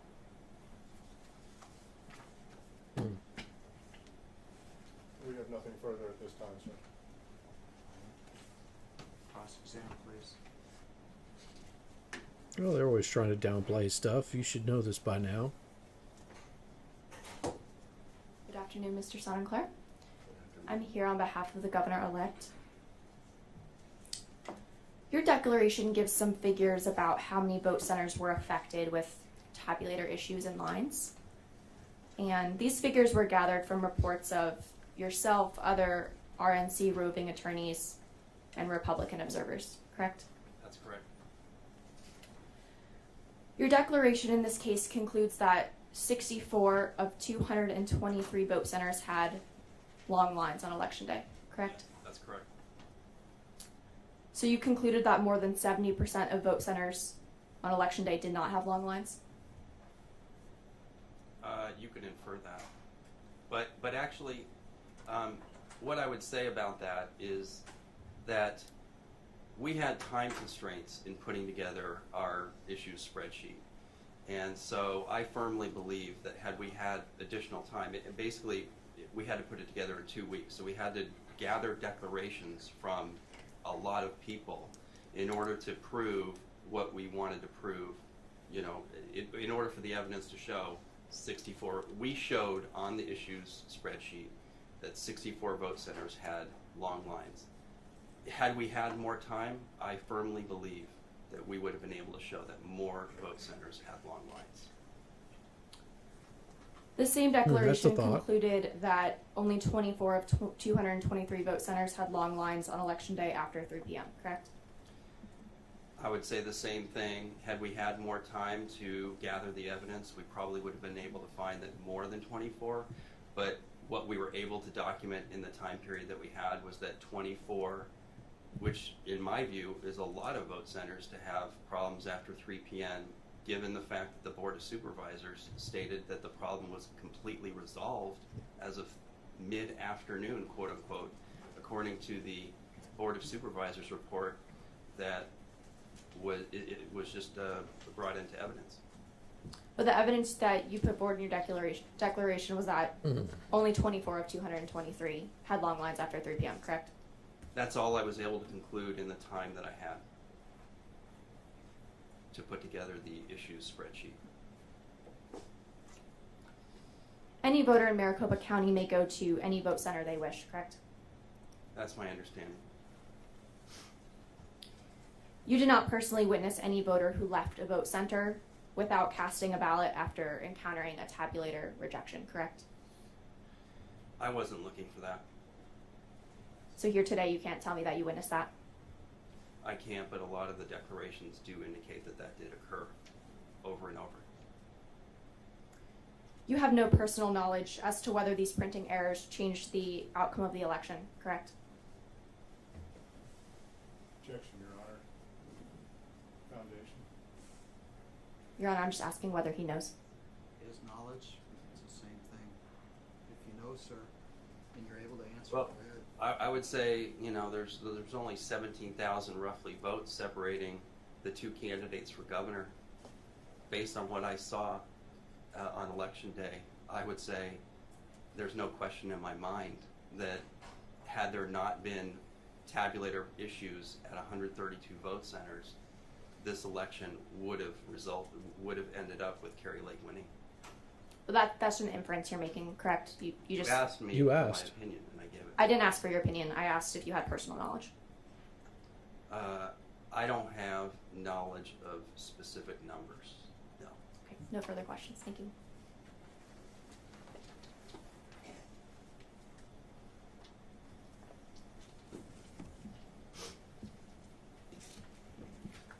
Let me at him. Let me at him. Mr. Sinclair, you testified that the Maricopa County Board of Supervisors, in drafting its correspondence to Jennifer Wright, the Attorney General's office, intended to deceive her. Is that correct? I don't Don't see know. how you could. Is that correct? I don't see how you could view what happened on election day and issue that report in good faith. Do you have any evidence that the authors of that wrote that report with an intent to deceive? It's just common sense, sir. Is that a yes or a no? Common sense tells you that if they issued that report and they are the ones in charge of the election, then, and so many things in that report were false, that, yeah, they were trying to cover up. So that's what common sense tells me? Is that your testimony? Yeah, common sense tells me that there was a cover up here. Okay, that tells you, but not me, as you earlier testified. I don't know what's in your mind, sir. But you do know what's in the mind of the 5 members of the Board of Supervisors.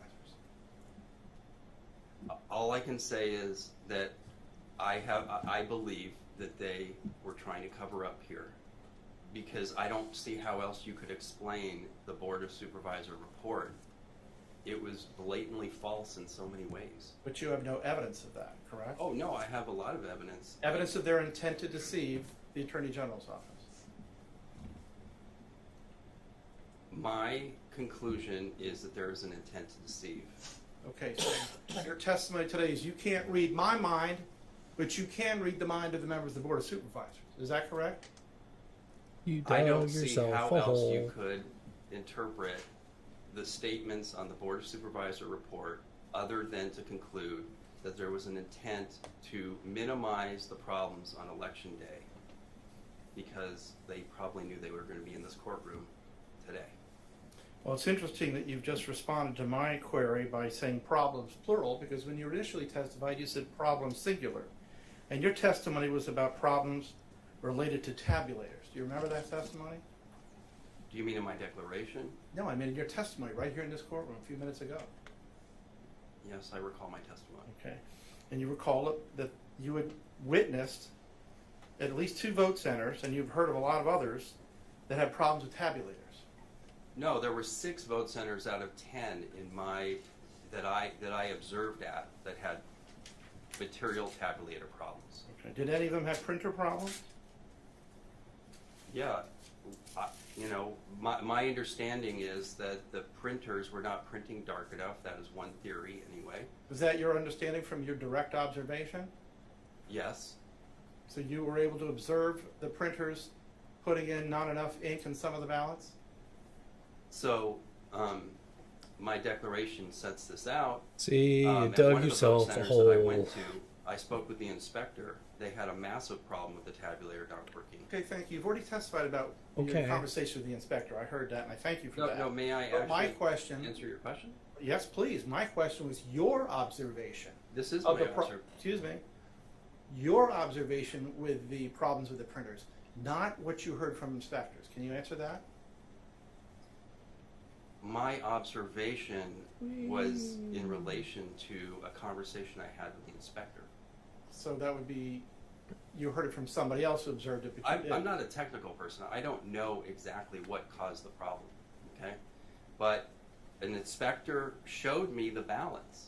Okay, so you don't know what caused the problem, right? But you know that whatever the Board of Supervisors said was intended to deceive the Attorney General, even though you don't know, correct? I don't see what one thing has to do with the other. Then there's a problem as well. How about wet pens? Wet pens that might cause problems with the tabulators. Did you observe any of that?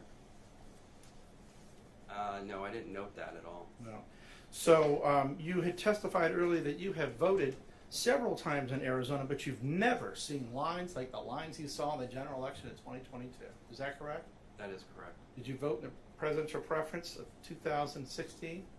No, I wasn't here in 2016. Would it surprise you to find out that in many instances, all over this country, there have been lines far longer than those to which you just testified to? I would be surprised by that, yeah. Okay, thank you. No further questions. That was horrible line of questioning and horrible answers from this guy. Can I just have a brief question on redirect? It's your favorite word. Go ahead. Mr. Sonnenklair, would it surprise you if people in Maricopa County, voters in Maricopa County, heard about the problems at all the vote centers and simply didn't get into line to vote because they didn't have time? Objection, Your Honor. Speculation, foundation, beyond the scope of the law. Yeah, that's a horrible, horrible question. Do you have a belief as to, and it's a yes or no question, do you have a belief as to whether or not voters on election day, strike that, do you have a belief that there were Don't voters ask on it. election day that Don't ask it. were not able to cast their vote and wanted to? Objection. Same objections, Your Honor. Sustained. Yeah, as you should. You're not getting that question through. Your Honor, I have no further questions. I do have a housekeeping measure. I just wanted to make sure with our 807, I just want to make a point of clarification. We had a summary exhibit, 2 summary exhibits that were attached to his declaration, and we are moving those. I want to make sure that that was part of the evidence that Your Honor was. Are you planning to rest? Pardon me? Are you planning to rest now? Yes. Okay. Can we excuse this gentleman? Yes. Thank you, Mr. Sinclair. You're excused. There you go. Okay.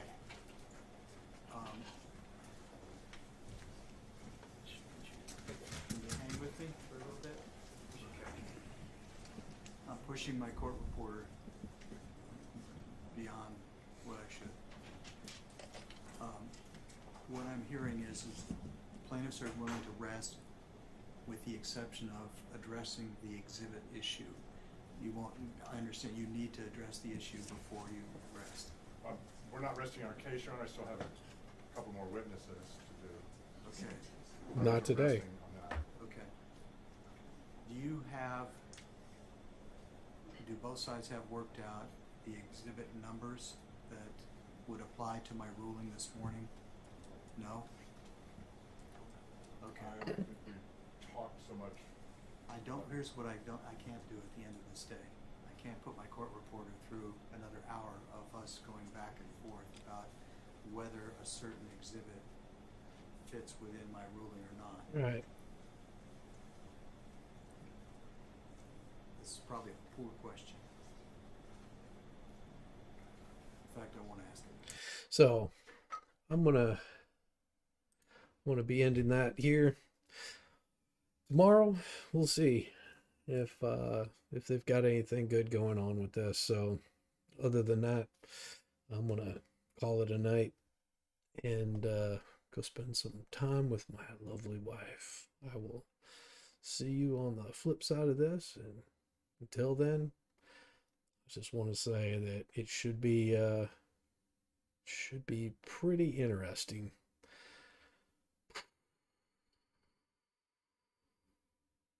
It's crazy. It's crazy. So, everybody, peace, y'all. Peace.